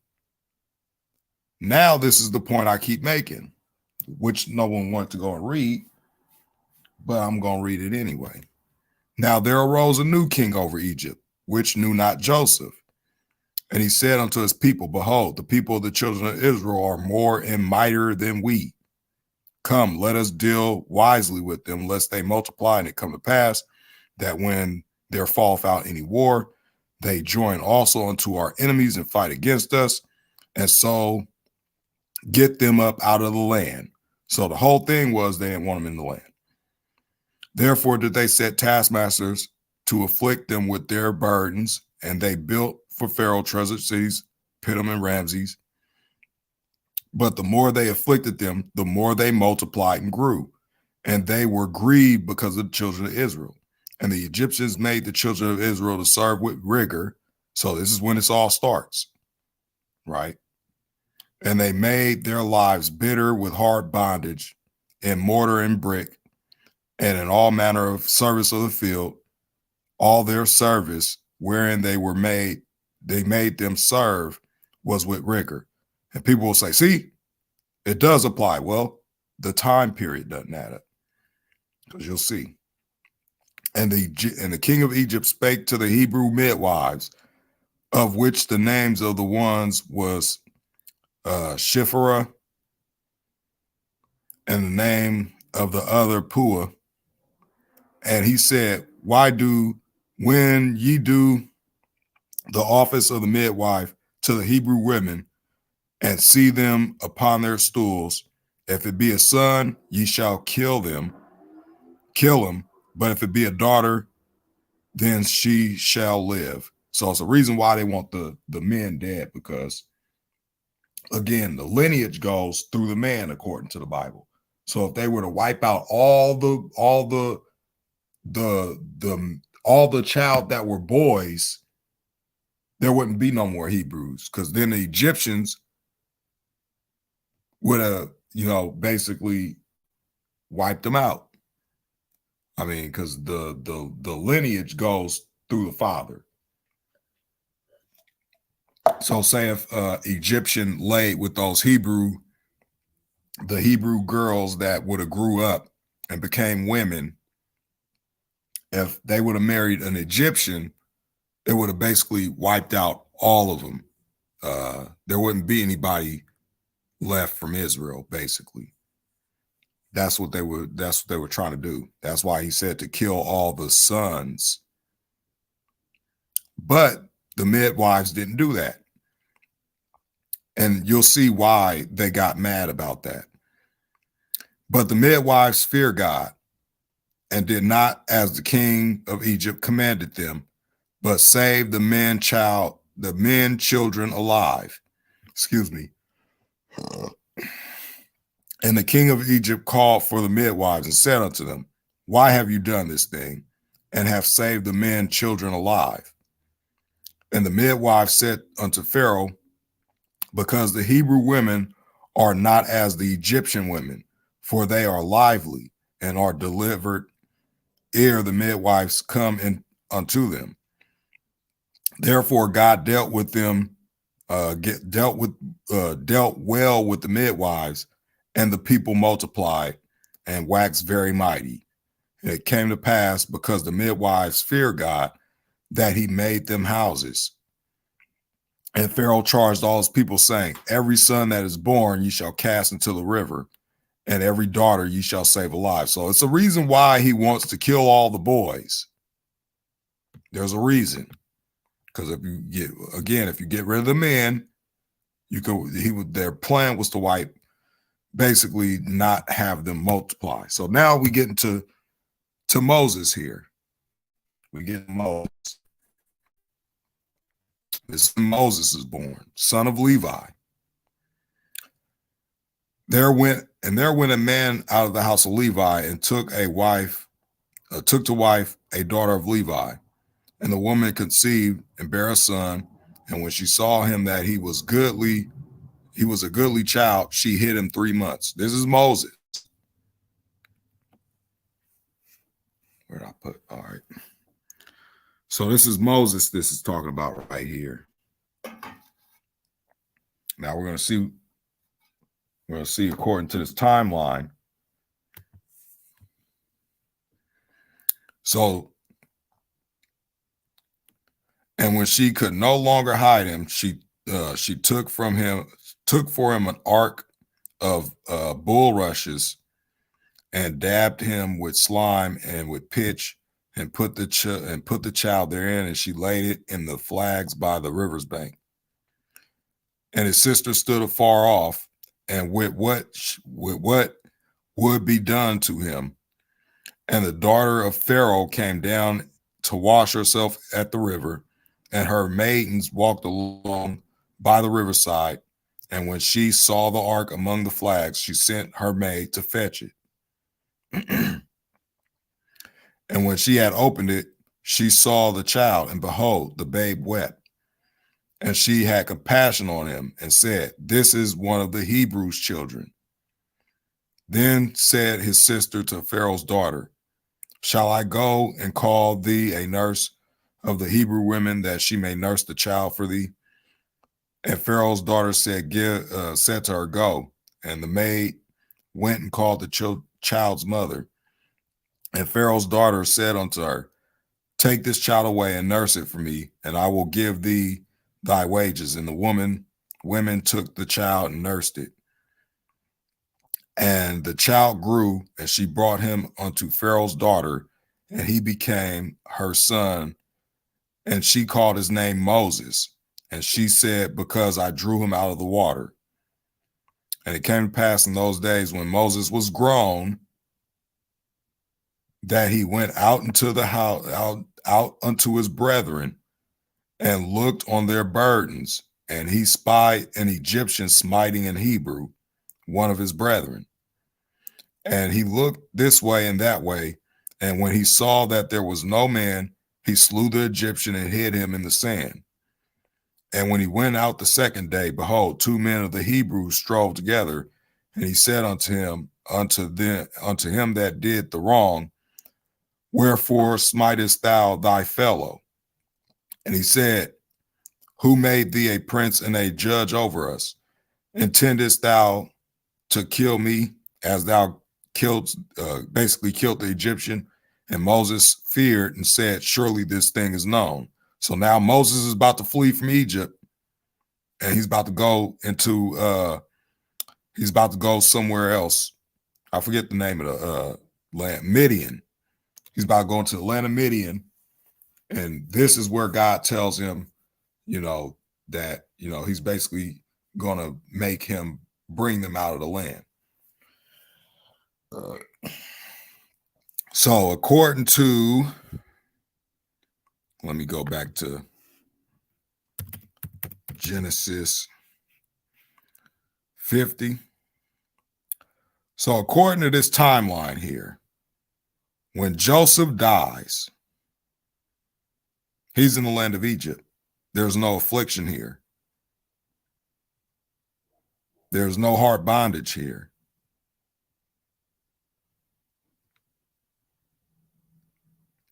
So Joseph was about 110 years old. Okay. So 110 plus the 80 years of Moses when he leads them out, that's 190 years. You minus the 110 years, and it still doesn't add up to the whatever 400 years. But it says they lived, in that land for 430 years. And this is well before Moses. And there was nothing about affliction going on at that time. So let's see here.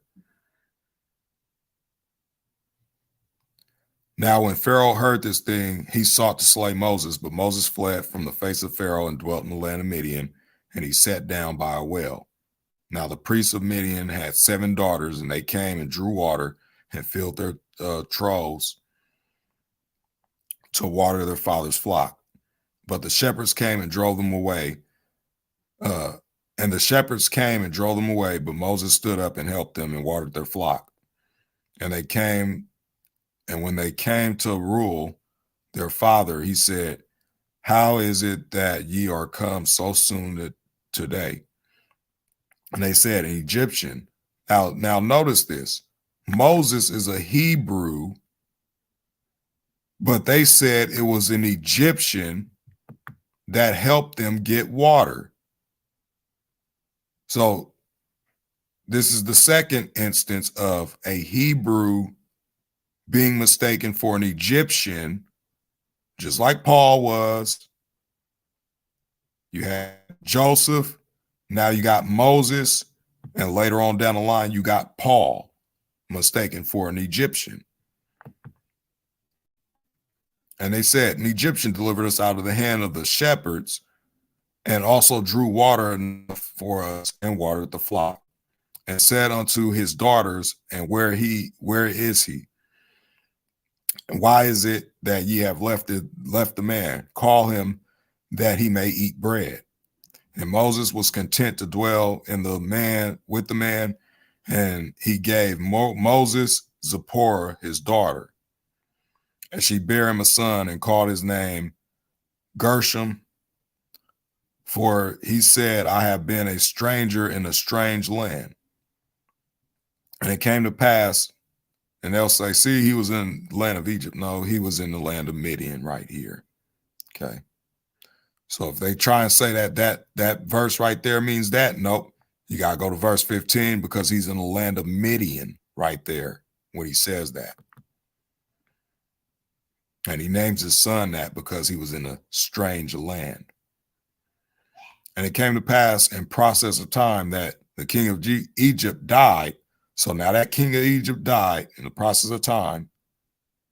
And the children of Israel sighed by reason of the bondage. And they cried, and their cry came up unto God by reason of the bondage. So Moses is I think he's about 40. He's about 40 years old when God comes and speaks with him. And God heard their groaning, and God remembered his covenant with Abraham and with Isaac and with Jacob. And God looked upon the children of Israel, and God had respect unto them. So now we getting into this time frame. Right now, Moses is not in Egypt. He's in Midian. Now God's about to speak to him in the burning bush. And I'm gonna after I get done with this, because again, a lot of people act like I don't be knowing what I'm talking about.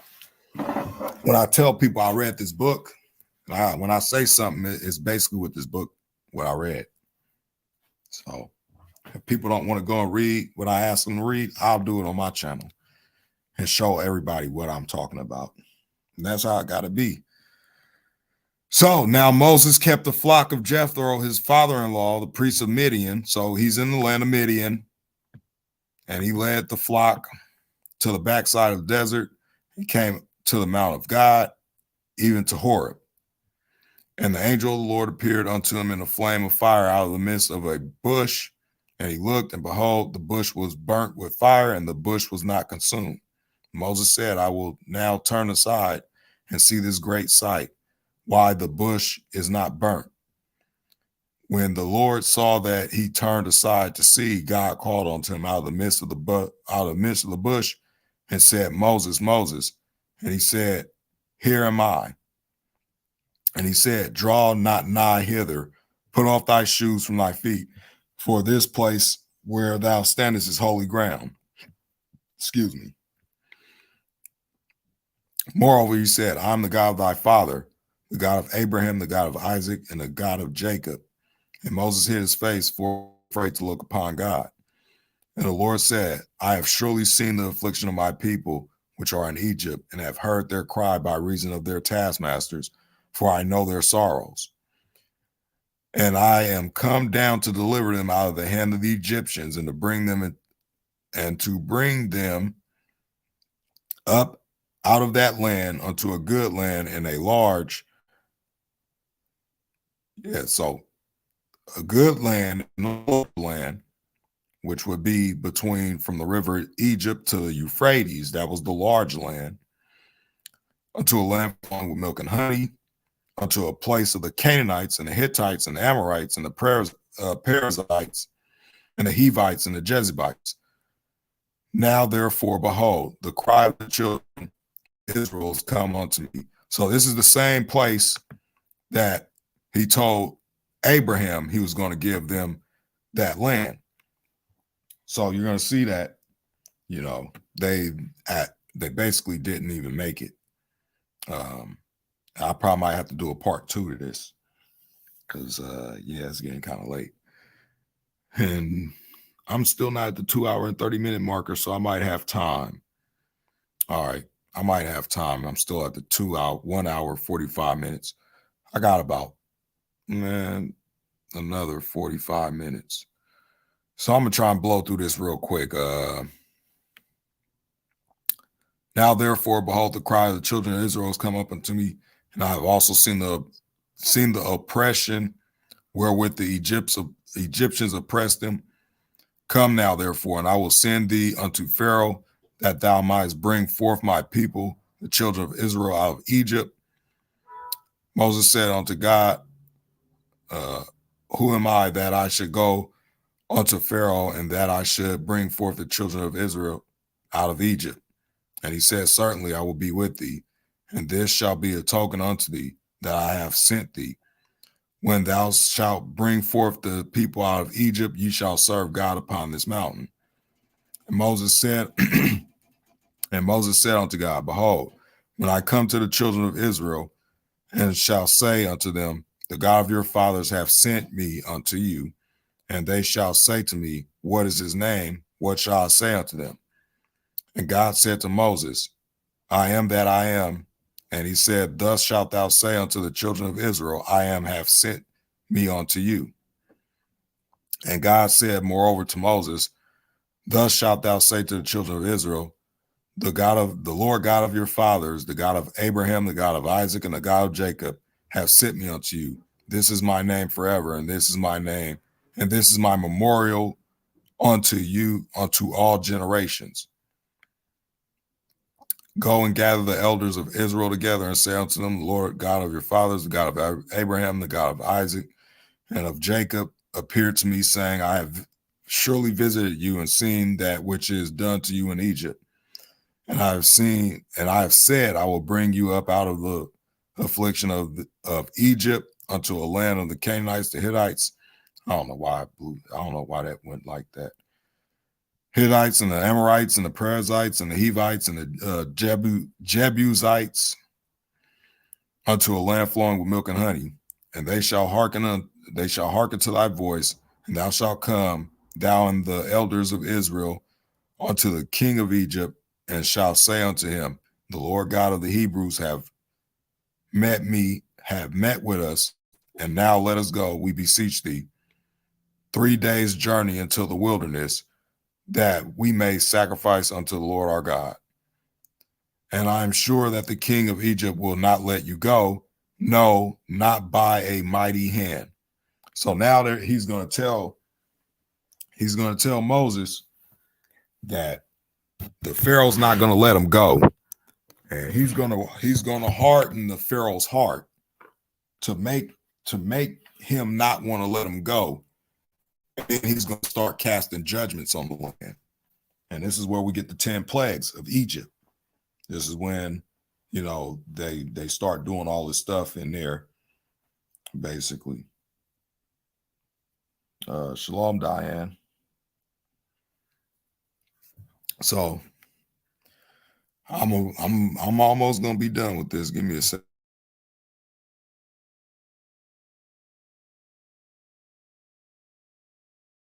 Sorry about that. But let me see. Let's continue on. So it says here, and I will stretch out my hand and smite the Egyptian, and will smite Egypt with all my wonders, which I will do in the midst thereof. And after that, he will let you go. And I will give this people favor in the sight of the Egyptians, and it shall come to pass that when ye go, ye shall not go empty. So then they're going to take the spoil and all that stuff. But every woman shall borrow of her neighbor and of her that sojourneth with her house jewels of silver, jewels of gold, and raiment. And ye shall put them upon your sons and upon your daughters, and ye shall spoil the Egyptians. So now, still not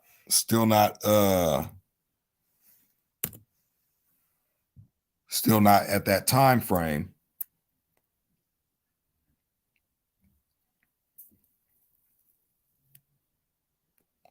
So it says here, And Moses answered and said, But behold, they will not believe me, nor hearken unto my voice, for they will say, The Lord hath not appeared unto thee. And the Lord said and the Lord said unto him, What is that in thine hand? And he said, A rod. And he said, Cast it to the ground. And he cast it to the ground, and it became a serpent. And Moses fled from before it. And the Lord said unto Moses, Put forth thine hand, take it by the tail. And he put and he put forth his hand and caught it, and it became a rod in his hand, that they may believe that the Lord God of their fathers, Abraham, the God of Abraham, the God of Isaac, and the God of Jacob, have appeared unto thee. And the Lord said, Furthermore, put now thine hand into thy bosom. And he put his hand into his bosom, and we took it out. Behold, his hand was leprous as snow. And he said, Put thine hand into thy bosom again. And he put his hand into his bosom again and plucked it out of his bosom. And behold, it was turned again as his other flesh. And it shall come to pass that if they will not believe thee, neither hearken to the voice of the first sign, that they will believe the voice of the latter sign. And it shall come to pass, if they will not believe also these two signs, neither hearken unto thy voice, thou shalt take of the water of the river and pour it upon the dry ground, and the water which thou takest out of the river shall become blood upon the dry ground.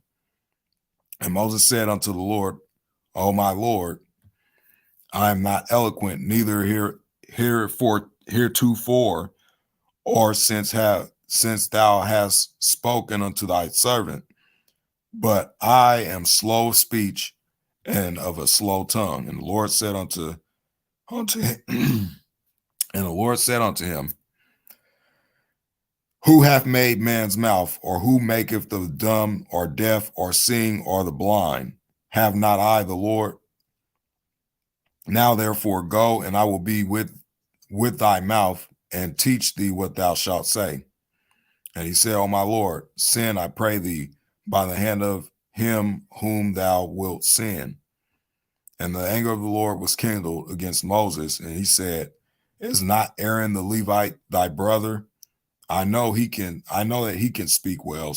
And also, behold, he cometh forth to meet thee. And when he seeth thee, he will be glad in his heart. And thou shalt speak unto him and put words in his mouth, and I will be with thy mouth and with his mouth, and will teach you what to do, what ye shall do. So now this is getting into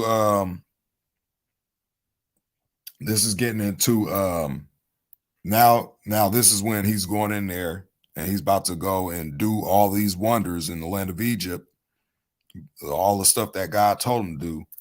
And this is about when he's 80 years old. So we got from Jacob's time in there. And if you subtract, he was about what? Before he was ruling in Egypt, he was 30 years old before the 7 years of famine, or before the 7 plenteous years.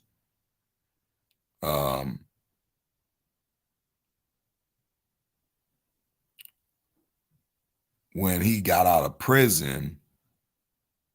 So yeah, it still don't even add up to the 400 years that people claim was spent in Egypt. Because as you see here, from when Jacob and Joseph died and all them, then it gets into Moses and they're being afflicted down there. Doesn't give a time frame, and I don't think people should insert a time frame. It says that they lived down there 430 years, and I believe that was counting from let's see, I don't even think that would even apply to nope, that wouldn't even apply there, because it wasn't even 400 years they was down there. So yeah, we're gonna keep going and try and get these timelines. So right now we're sitting at let's see, 110 minus let's say 44. He was 30 when he started ruling in Egypt.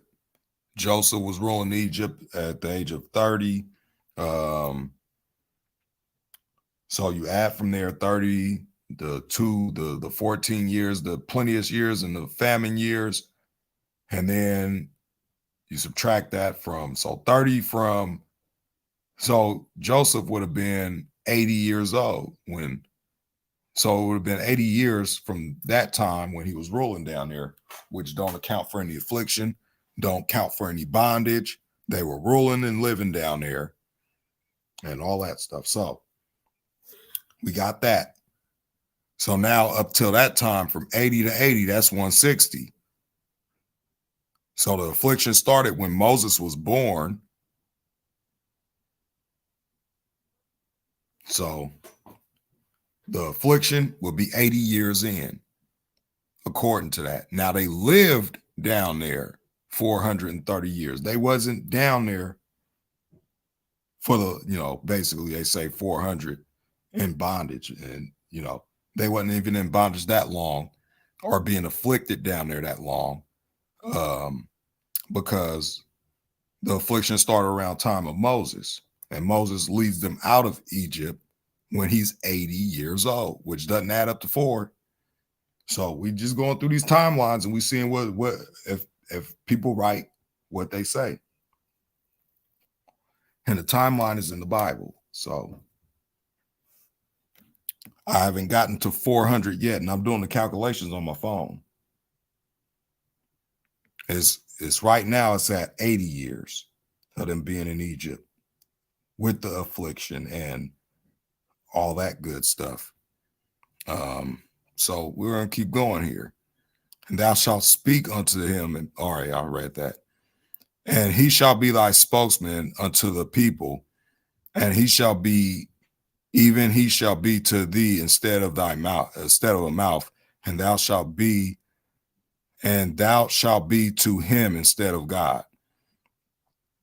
And thou shalt take his rod in thy hand, wherewith thou shalt do signs. And Moses went and returned to Jethro, his father-in-law, and said unto him, Let me go, I pray thee, and return unto my brethren which are in Egypt, and see whether they be yet alive. And Jethro said to Moses, Go in peace. And the Lord said unto Moses in Midian, Go, return into Egypt, for all the men are dead which sought thy life. So when he killed the Egyptian, all those people was looking for him. So he's like, they're dead. Go down there and get them out of there. And Moses took his wife and his sons and set them upon asses, and he returned to the land of Egypt. And Moses took the rod of God in his hand. And the Lord said unto Moses, When thou goest to return into Egypt, see that thou do all these wonders before Pharaoh, which I have put in thine hand. But I will harden his heart, that he shall not let the people go. And thou shalt say unto Pharaoh, Thus saith the Lord, Israel is my son, even my firstborn. Excuse me. And I say unto thee, Let my son go, that he may serve me. And if thou refuse to let him go, behold, I will slay thy son, even thy firstborn.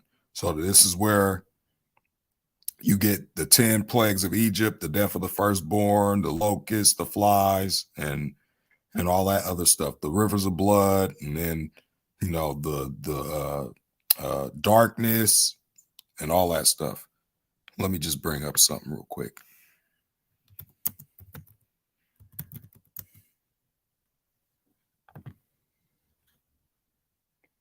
So you got water turning to blood, frogs, lice, flies, livestock pestilence, boils, hail, locusts, darkness, and the killing of the firstborn. These are the 10 plagues that happen in Egypt.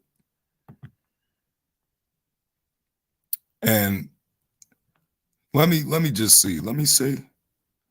Because this is another thing that just came into my mind. I just want to check it out real quick. Let me just see something. Because it kind of sounds like in Revelation. Let me just see something. I want to see something. I might have to do a separate study on this. Might just have to do a separate study on this. Let me see something real quick.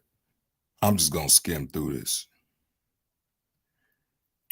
Okay, so first angel goes out, pours out his vial, and the grievous sore, right? That would be boils. Let me just see something here. I'm going to do a separate study if I'm right about this. So pours out the vial, see becomes blood. That's another one. Let me see here. I'm doing this live so y'all can see. So another one, water's turning to blood. Let me see here.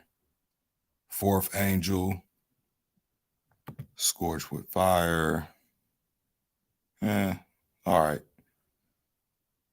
We know it's hailstones mentioned in Revelation.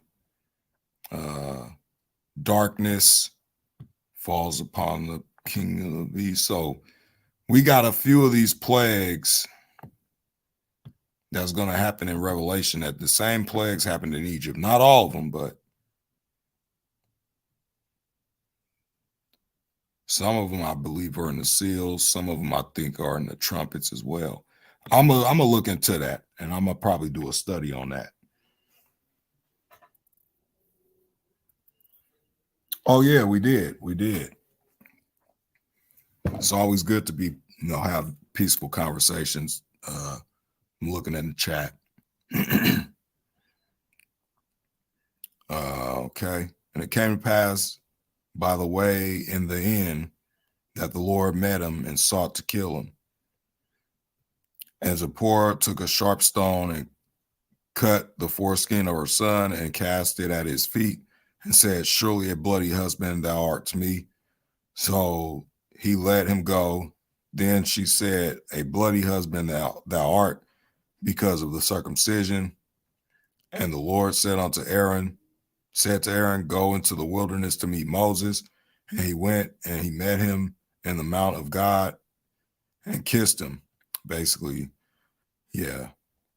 If you guys think that this thing right here, because I know a lot of people that say, this right here is strange, and they'll say, see, the King James Version has all these weird translations in it. Well, this translation is in all the versions, just so you guys know, in case anybody brings up that little argument there. And Moses told Aaron all the words of the Lord who have sent him and all the signs which he had commanded him. And Moses and Aaron went and gathered together all the elders of the children of Israel. And Aaron spake all the words which the Lord had spoken unto Moses, and did the signs in the sight of the people. And the people believed. And when they heard that the Lord had visited the children of Israel, and that he had looked upon their affliction, they bowed their heads and worshiped. So now, we'll probably just get to that. I think it's in Exodus 5 where it says how old Moses was. I think it's in here. Afterward, Moses and Aaron went in and told Pharaoh, thus saith the Lord God of Israel, let my people go, that they may hold a feast unto me in the wilderness. And Pharaoh said, who is the Lord, that I should obey his voice and let Israel go? I know not the Lord, neither will I let Israel go. And they said, the God of the Hebrews have met with us. Let us go, we pray thee, 3 days' journey into the desert, and sacrifice unto the Lord our God, lest he fall upon us with pestilence or with the sword. And the king of Egypt said unto them, wherefore do ye, Moses and Aaron, let the people from their work, get you into your burdens. And Pharaoh said, behold, the people of the land now are many, and ye make them rest from their burdens. And Pharaoh commanded the same day that the taskmasters of the people and their officers, saying, you shall no more give the people straw to make brick as heretofore. Let them go and gather straw for themselves. And the tell of the bricks which they did make heretofore, ye shall lay upon them. Ye shall not diminish aught thereof, for they be idle. Therefore they cry, saying, let us go and sacrifice to our God. Let their more work be laid upon the men, and that they may labor therein, and let them not regard vain words. And the taskmasters of the people went out, and their officers, and they spake to the people, saying, thus said Pharaoh, I will not give you straw. So the Most High basically said he was going to harden Pharaoh's heart, and Pharaoh wasn't going to let him go. Now, in chapter 6, that's when God starts, basically sending the plagues and basically judging Egypt. Go, get you straw where you can find it, yet not aught of your works shall be diminished. Some of the people were scattered abroad throughout all the land of Egypt to gather stubble instead of straw. And the taskmasters hasted them, saying, fulfill your works, your daily tasks, as when there was straw. And the officers of the children of Israel, and which Pharaoh's taskmasters had set over them, were beaten and demanded, wherefore have ye not fulfilled your task in making brick, both yesterday and today, as heretofore? Then the officers of the children of Israel came and cried unto Pharaoh, saying, wherefore dealest thou thus with thy servants? There is no straw given unto thy servants. And they say unto Moses, they say unto us, make brick, and behold, thy servants are beaten, and the fault is in thine own people. And he said, ye are idle, ye are idle. Therefore ye say, let us go and do sacrifice to the Lord. Go therefore now and work, for there shall no straw be given you, yet shall ye deliver the tale of bricks. And the officers of the children of Israel did see that they were in evil case. After it was said, ye shall not diminish aught from your bricks of your daily tasks. And they met Moses and Aaron, who stood in the way, and they came forth from Pharaoh, and they said unto them, look, the Lord look upon you and judge, because ye have made our Savior to be abhorred in the eyes of Pharaoh and in the eyes of his servants, to put a sword in their hand to slay us. And Moses returned unto the Lord, and said, Lord, excuse me, wherefore hast thou so evil entreated this people? Why is it that thou hast sent me? For since I came to Pharaoh to speak in thy name, he hath done evil to this people, neither hast thou delivered thy people. Well, he told him that he was going to harden Pharaoh's heart, didn't he not? So let me get some more juice, man.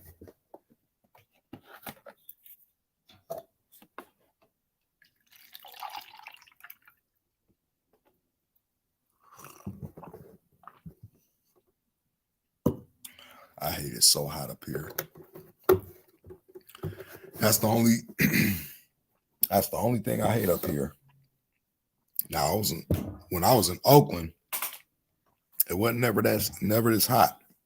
It just seemed like all the water's just getting all the water or the juice that I'm drinking is just not doing anything for me right now.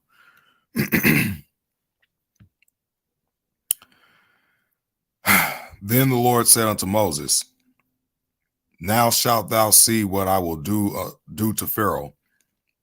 For with a strong hand shall he let them go, and with a strong hand shall he drive them out of his land.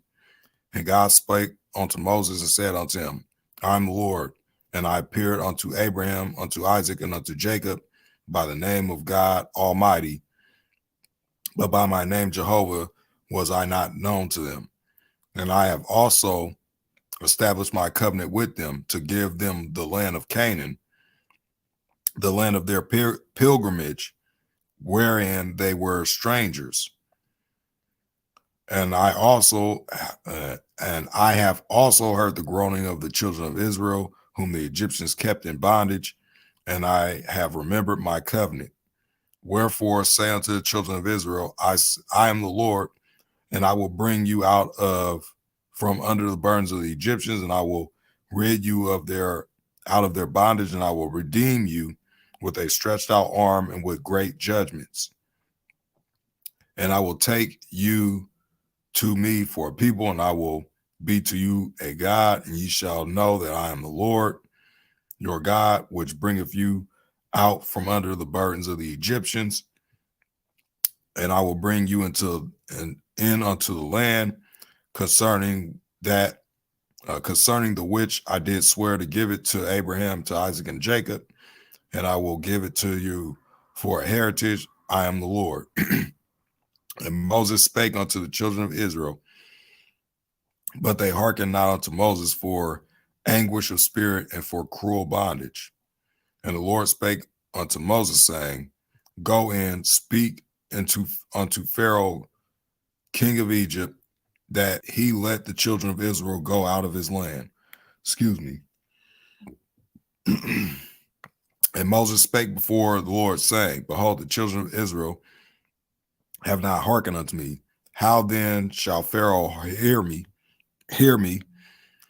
who am of uncircumcised lips?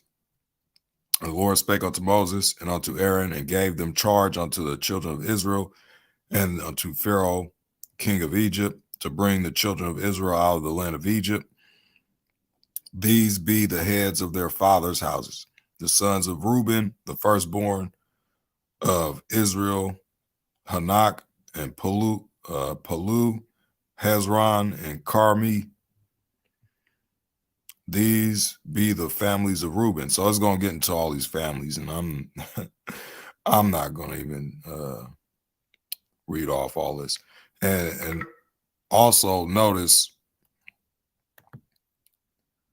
that Simeon has a son with a Canaanite woman. So there's also that. Canaan is a son of Ham. And I already talked about that yesterday, how they say that the sons of Ham, or Ham was the father of the dark races. So, this is what I say. And they place Ham's land in Africa. So this is why, another reason why I say what I say. Moses married an Ethiopian woman.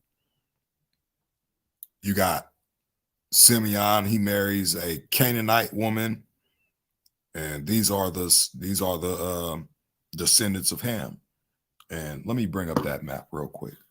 I'm going to bring up that map so you can understand what I'm saying.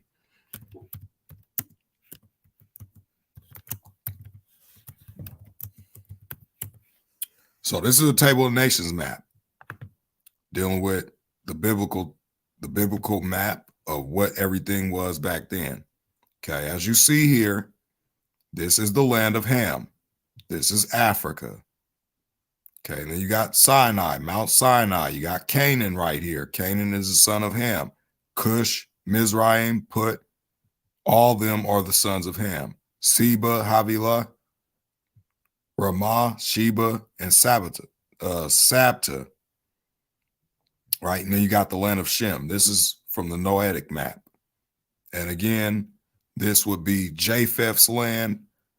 And this is what the scholars put together.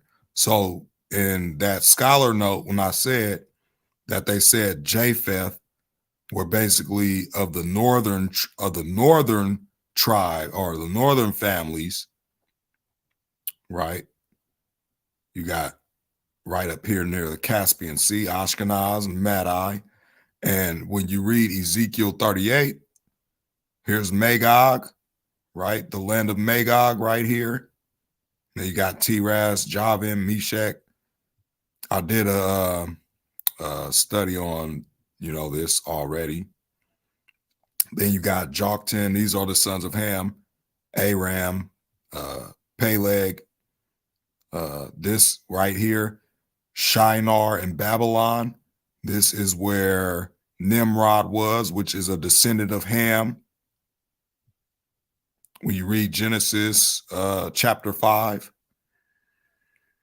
or actually Genesis 10, my bad. Genesis 10. When you read that, you'll see that this right here was where one of Ham's sons reigned, Nimrod. This is where Babel was, in Babylon.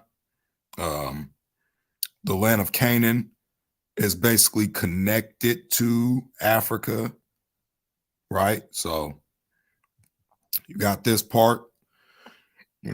And like I said before, the river of Egypt, according to what Abraham was promised, from the river of Egypt to the Euphrates. So from the river of Egypt, this part right here, don't stretch over here to the Euphrates River. So all this right here would basically be the land that Abraham was promised. All that, the land of Shem, from about right here, going up here and coming down, even into parts of Egypt here. So that's another thing. So it's going to get into these names. I'm not going to get into all that. So this gets into all the names. I don't want to butcher none of the names. I can't really pronounce most of them. So, so this is what it says. These are that Aaron and Moses, to whom the Lord said, bring out the children of Israel out of the land of Egypt according to their armies.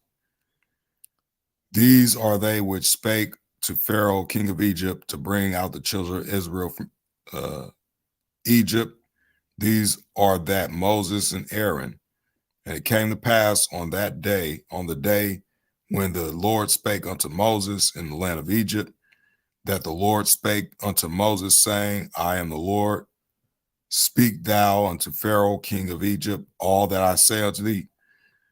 And Moses said before the Lord, behold, I am of uncircumcised lips. How can I speak? How shall Pharaoh hearken unto me? So I'm trying to find this part where it says that he was 80 years old. And you know, one score is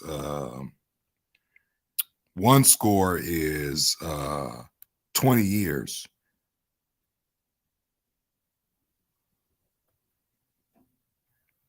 So let me see here. Exodus 7. I'm gonna try. I'm almost at that 2 hour, 30-minute mark anyway. Let me see here. I think I'm gonna pick it up. I'm just gonna try and find it. Here it is, right here. It's in 7. So again, this is what I was saying. When he starts leading them out of Egypt, he's 80 years old.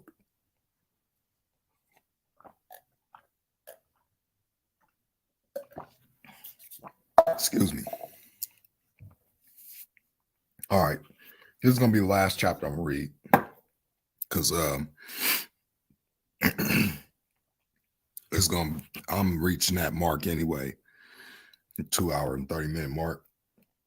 I kind of want to keep this condensed down. This is the part where I want to leave off, and I'm pick it up probably Friday. I'm gonna go out here and do these deliveries tomorrow. And if you're still in here, I don't know what time you want to do that Wednesday, but just let me know. So it says here, and the Lord said unto Moses, see, I have made thee a god to Pharaoh, and Aaron thy brother shall be thy prophet. And thou shalt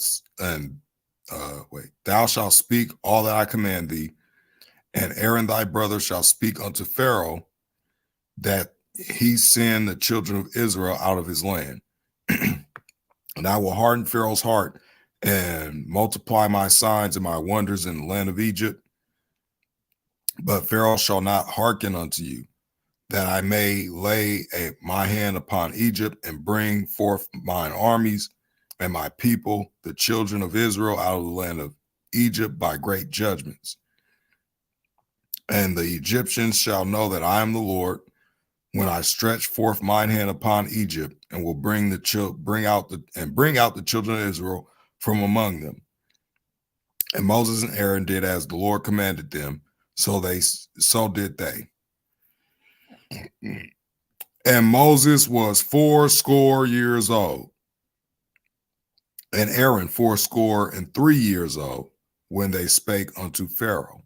So, just so people don't, for the people that don't know, 80 in years. Like I said, Moses was 80 years old when he started to lead them out of Egypt.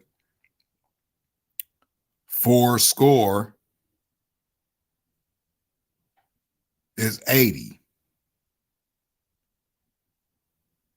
Just like you get this Abraham Lincoln quote, 80 years ago, 7 years ago, 87 years ago. Okay, so 80 is 80. So when I made that statement, when I was talking about it last time on that discussion, I said Moses was 80 years old. So the time frames don't add up. The time frames don't add up.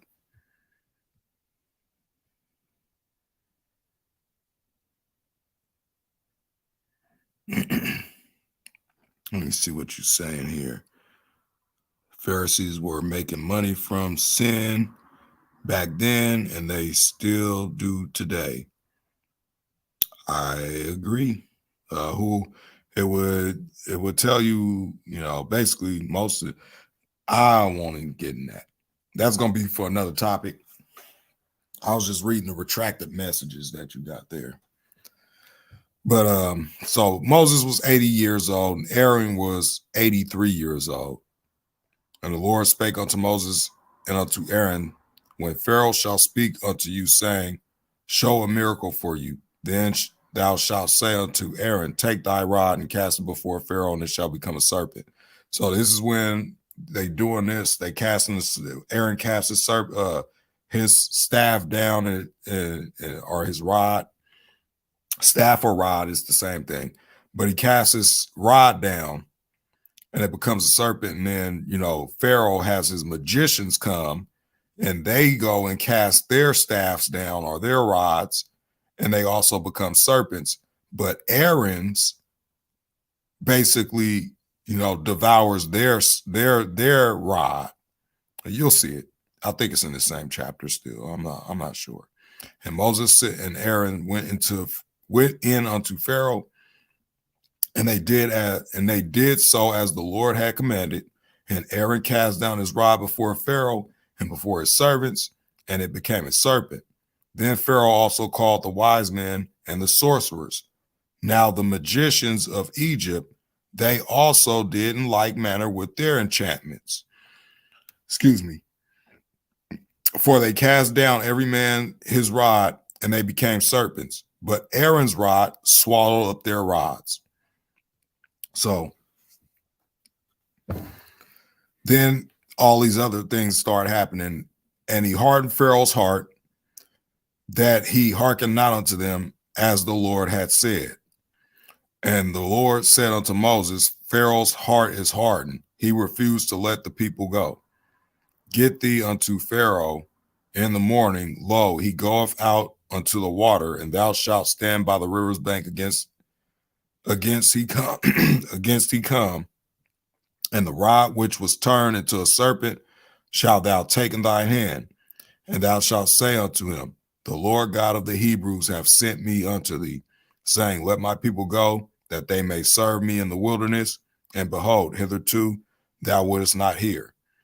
Thus saith the Lord, and this thou shalt know that I am the Lord. Behold, I will smite with the rod that is in my hand upon the waters which are in the river, and they shall be turned to blood. So, and the fish that is in the river shall die, and the river shall stink, and the Egyptians shall loathe to drink the water of the river. And the Lord spake unto Moses, say unto Aaron, take thy rod and stretch out thine hand upon the waters of Egypt, and upon the streams, and upon the rivers. Okay, so this is sounding like what is going to be like. Let me see, because this is the same. These are the same two plagues these are same things, because we know God don't change. We know he don't change. So that's why I said I'm gonna be looking into this. So we just read right here, at one time Moses is going to take his rod and he's going to smite his rod upon the waters of the river, and they're going to be turned to blood. Then Aaron is going to stretch out his hand upon the waters of Egypt, and upon the streams, and upon the rivers, and upon the ponds and their pools of water, that they may become blood. And this is why I say I'm gonna look into this a little bit more so I could study, because we see here when the second angel pours out his vial upon the sea, it became as the blood of a dead man, and every living soul died in the sea. Now look at what happens when Moses does it.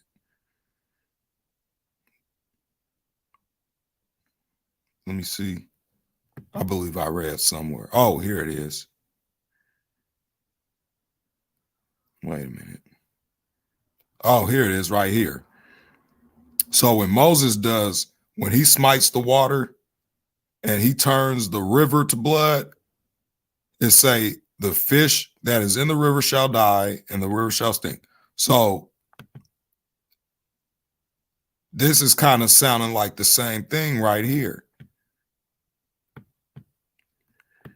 Then we got the third angel poured out his vial upon the rivers and the fountains of water, and they became blood. And it just kind of sounds like, I'm gonna look into it, because we got two accounts here in the Old Testament, and it looked like the same thing's going to happen here in Revelation, only minus Moses and Aaron. So I'm gonna look into that. That's going to be for another live. Probably talk about patterns of judgment. That probably might be my next show. The patterns of judgment, because it just seems like, the same thing that happened in Egypt is going to happen in Revelation. I'm just saying, it might be a few things in here. We know that the dragon, the beast, and the false prophet got these spirits like frogs that come out of their mouth. That's one of these plagues that are mentioned in Egypt. So I'm gonna look into this whole thing. Might be a very interesting study there, dealing with the patterns. All right. So let me see here. Let me see. And Moses and Aaron did so as the Lord commanded, and lifted up the rod and smote the waters that were in the river, and the sight of Pharaoh, and the sight of his servants, and all the waters that were in the river were turned to blood. And the fish that was in the river died, and the river stank, and the Egyptians could not drink of the water of the river, and there was blood throughout all the land of Egypt.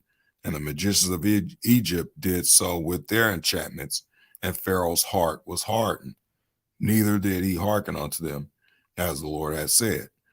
And Pharaoh turned and went into his house.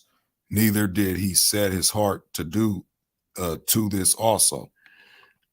And all the Egyptians digged around about the river for water to drink, for they could not drink of the water of the river. And 7 days were fulfilled after that the Lord had smitten the river. So I'm gonna end it right here. I just wanted to get that time frame in. I'm gonna pick it up from 8 tomorrow, because I got 1 minute left, almost a minute left. So I'm thinking about doing that video, patterns of judgment, because I just find that fascinating. And I never looked at it like that, but I'm gonna look into it and see what judgments befell Egypt, and look at Revelation again, because again, there's some stuff in Ezekiel dealing with the Gog and Magog battle that we see happening in Revelation. I showed that yesterday. Then you got Daniel's prophecy happening in Revelation as well. So I'm gonna be talking about some of that stuff. But I'm gonna let you guys go to sleep. I'm about to take my butt to bed. It's almost 1 o'clock here. I was just doing this live because somebody asked me. So yeah, this is a topic I wanted to talk about, and you know, I said I was gonna do this video, and I'm gonna pick it up from where I left off on this Exodus chapter 8 Friday, and get this whole complete story. And we're gonna see how old was Moses, and we're gonna add up the years, and we're gonna see if we come to that 400-year mark. Shalom, everybody, and have a good night or good morning.